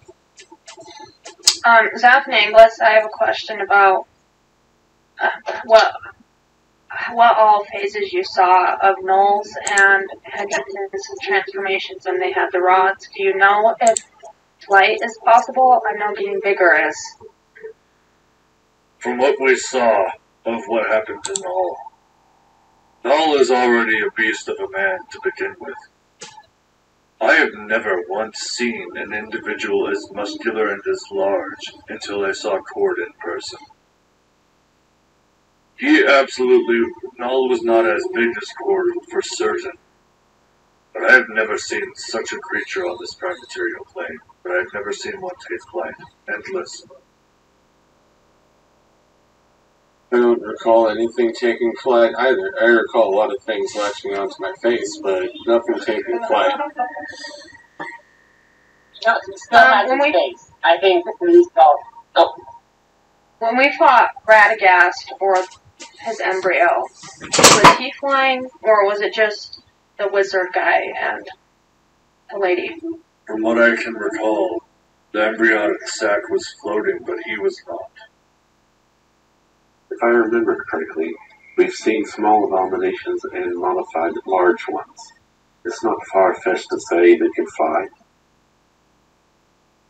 Because I'm thinking, like I already had the suspicion before, that worms actually was still under the influence because he liked the power and he liked being able to transform or whatever. And I'm just wondering, since these stop at the end of the cliff, if he was able to fly at that point. Can I jump in? I rolled a nat 20 on my survival check. Okay, and Troxy, if you want to make a perception check instead, because I think people's more an advantage. Oh, yeah, I'll do that then. Okay, yeah. So, let me know what you get, and then I'll fill in the party. 21 for my perception check. Okay. Troxy, as you fly around, we'll say you get like a quarter-mile radius around the area, and though you do see potential dangers nowhere like necessarily here, you don't see any evidence of like a humanoid traveling at any sort of speed, and you feel confident that you're gazing. However, Mhox, when you are specifically getting close to the ground, and because of the colder temperatures up here on the mountains, it provides murkier blood, which allows you to kind of get a better look at what's been transpired around here. And you notice that mixed in with bloody prints, you find some speckles of blood. And at the end of this cliff face, there is a distinct 3-inch by 4-foot rectangle of grass that's just missing. And though your survival check isn't going to be able to ascertain what this is supposed to mean, based off of the pattern and the abruptness of missing grass, there was use of magic here. Mhox would turn to the group. It appears whatever left this facility may have used magic to leave it. Right as Troxy comes back down for a report. Yeah, she lets out a loud eagle noise as she lands and transforms back to herself. No traces of what we're looking for. Zephyr sighs, and as he finishes setting up his triage setup, I need everybody to take a perimeter around the area while I try to save Brave Bones. We need to keep this area safe and undetected. This place is still valuable for our own information, so please keep it safe. For now, I'll try to save Brave Bones, and Fia, please help me.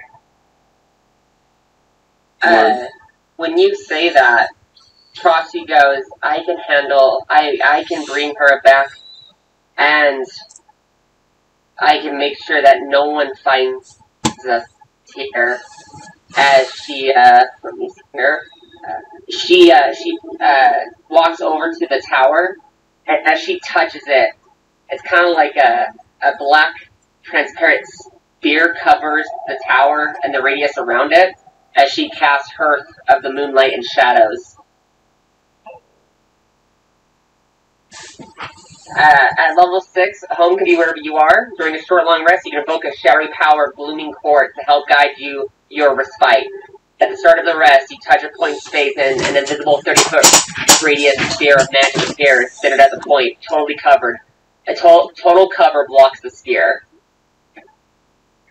Oh, so you can just like put that right on the entrance of the place, basically. Yep. Okay. And basically, all allies get a +5 bonus to dexterity, stealth, wisdom, perception checks, and any light from an open flame in the sphere is invisible to the outside. I was gonna say Raiden would bring the rest of the deceased out to Zafriel during this time, and then for any other actions, I would say he probably stays inside the house, and he's gonna investigate, read, and research like all the material and items in there, just to cover what he'll be doing. When you come,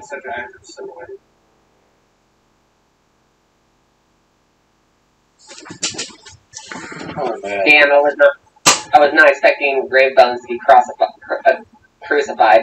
I'm about to bring up a controversial suggestion. Yeah, we can identify if they're not I know Graveman's has been dead for a while, but he said the other ones were kind of warm, so. Well, Troxy saw one of them die. Yeah, and You I have have access to resurrection? Yeah, she I does. have actually access to reincarnation. Sorry, but nonetheless, I can bring back any of them dead. Interesting. So That's if good to one know. just recently died, I'm going to do Revivify on them just to bring them back. Okay. So, while he's away for just a moment, my plan was to have Raiden, or have, because you're attuned to the staff, to go check on the status of Windshire. That is true. I don't know where he's heading. I don't know how long we've been gone.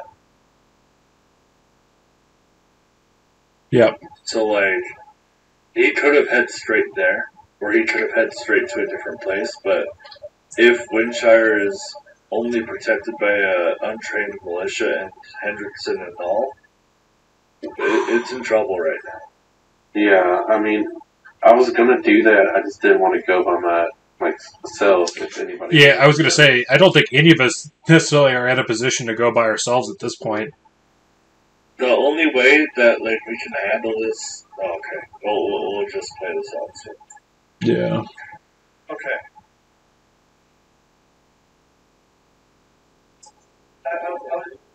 Well, Riley said what I heard you say. All good. We popped so many spells during that last fight and we haven't rested yet. Raiden's decently good to go. Like, his health isn't amazing, but he's decently okay on the spell department. Like, I'm good on health, but the big thing is, like, unless there's a bunch of enemies, I'm a little bit hampered in my ability to do anything. If it's a single target, it severely limits the Blood Hunter. Yeah, for real. I literally used up every single spell slot I have. Though, like, with my new feat, I don't think I'll be in too much danger because I can boost my AC to 42 or 43 right now. Well, it depends on what feats the creature has, right? True.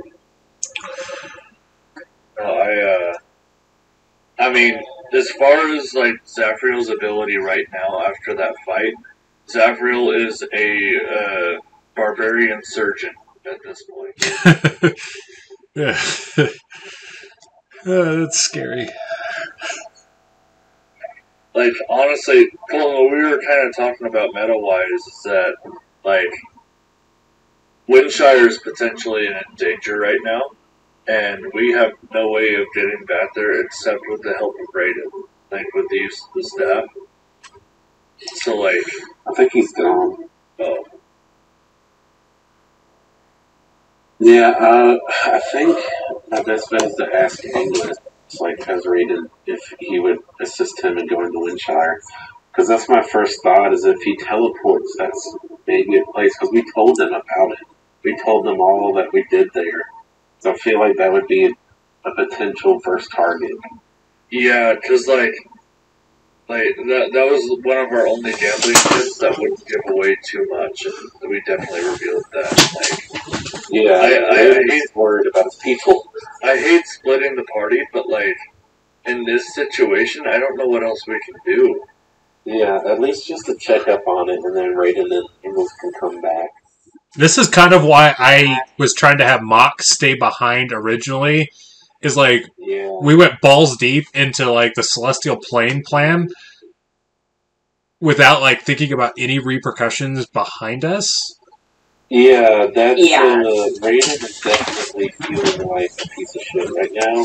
He's like, holy hell, I got these people killed because we just up and left them. Yeah, it's gonna take some unraveling in the next month or month and a half when we come back to it, but, like, it's, I mean, just because the session's gonna end soon, but, like, it's, I don't think that even though it may have been a controversial decision for sure, like, the benefit that we gained and the knowledge that we gained was good.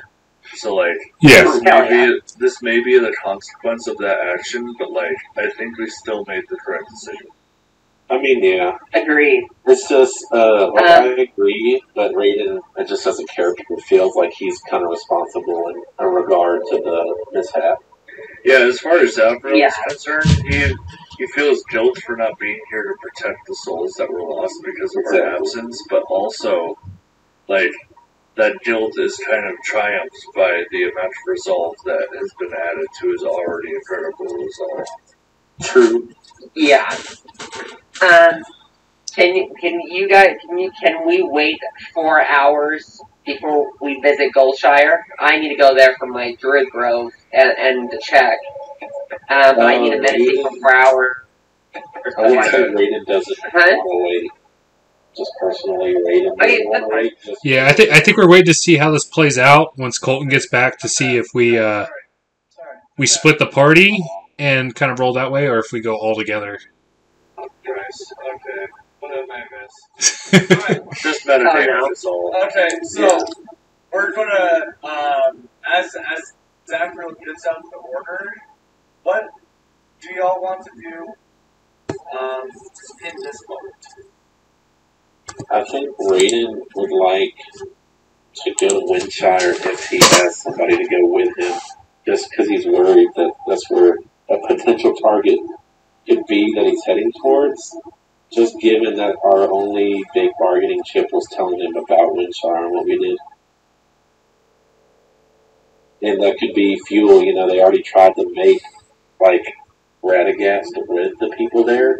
So that could be what he could do with them again.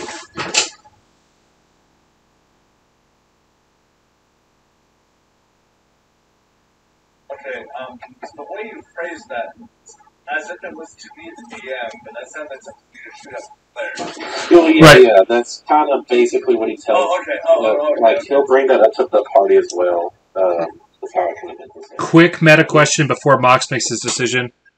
Would we consider an unarmed strike an ability that I could put Crimson Right on?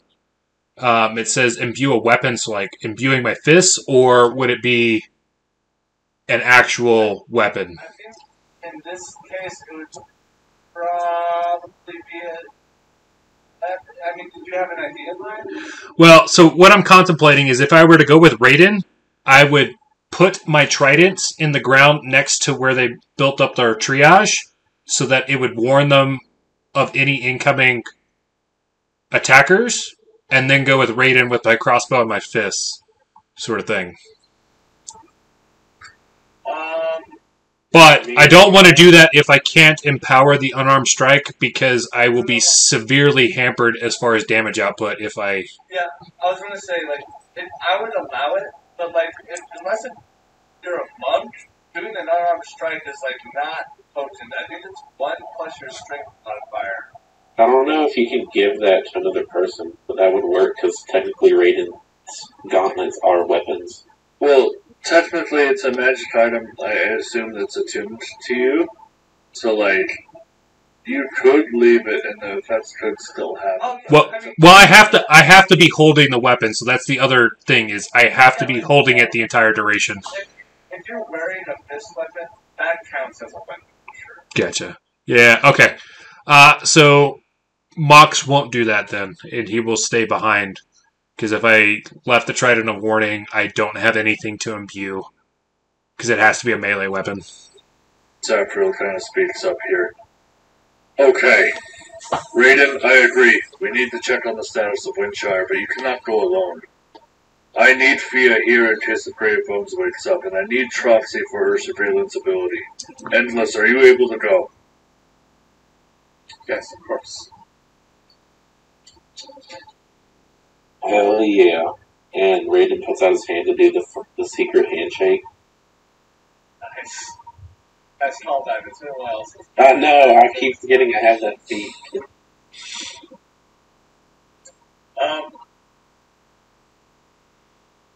Okay. Well, if you all don't mind taking some narrative action here. Yes. Is the decision final? as far as like who's staying where? I believe I so. think so. Yeah. Okay, I just wanted to confirm. So, as Reedon and Endless are given a proper send-off, you watch as the gate opens, almost in the same spot that the line was found by Mox in the ground, right on the cliff edge. Gate opens, and immediately on the other side, you just see Windshire, as if it's right in front of you, just outside of the city of the Wind Dome. As you two begin to walk into the gate to assess the status of Windshire and what's become of it in your absence, and the others return back within the stronghold. It's actually kind of hard to find at this point because of the spell that Troxy has used.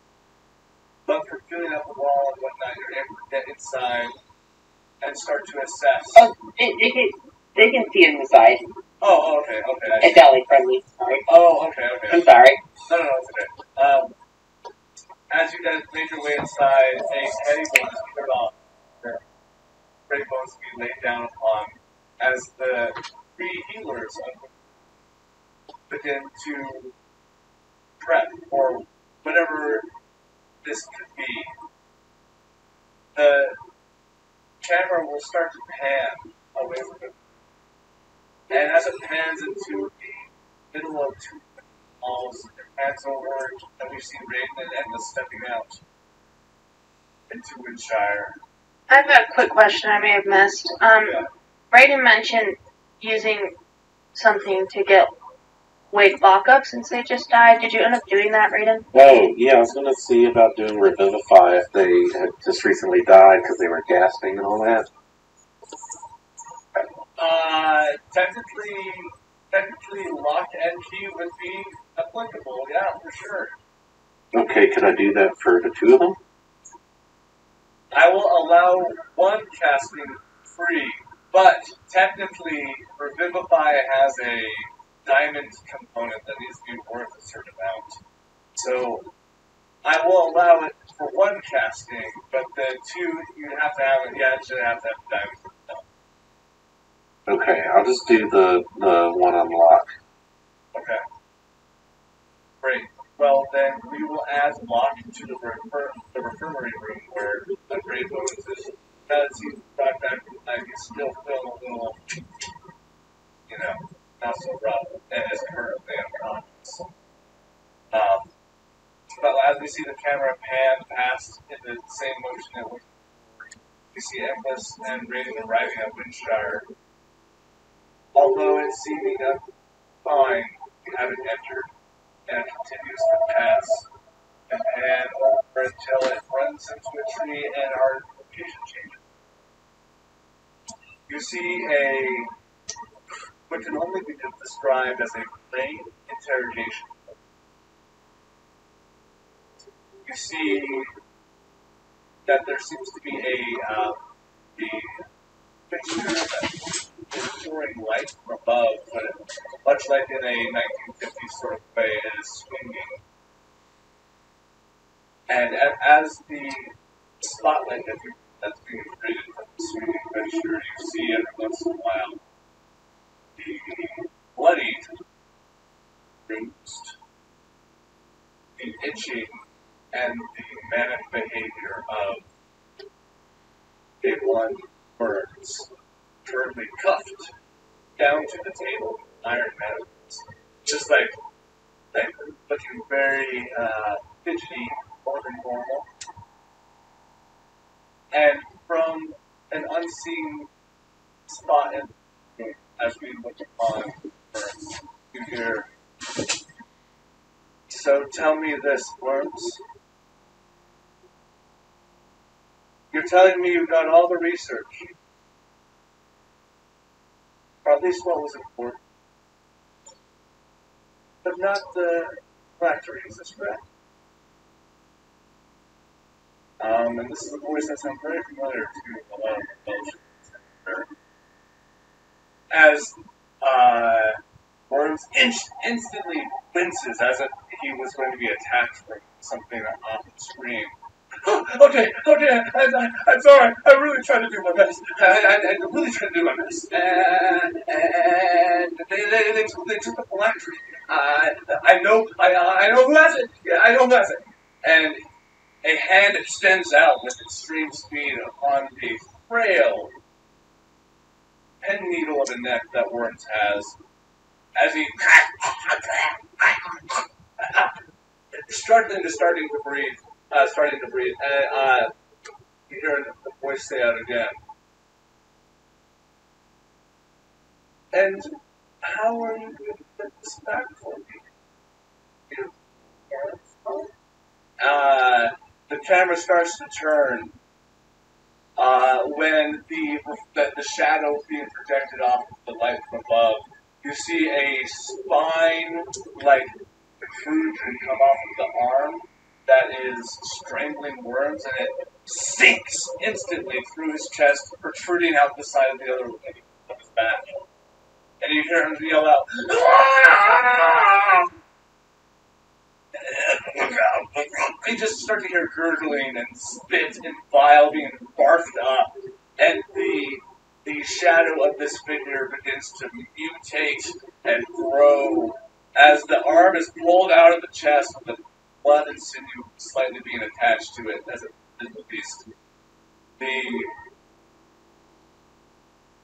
woman who stands before you is one that is harried, stressed, overworked, and has the ultimate goal of bringing back Radjaz to chase upon Professor. And that's where we'll leave off for tonight's session. Damn. No. Oh, I want more. No. Did it dirty. That was so good. So good. Wow, everyone.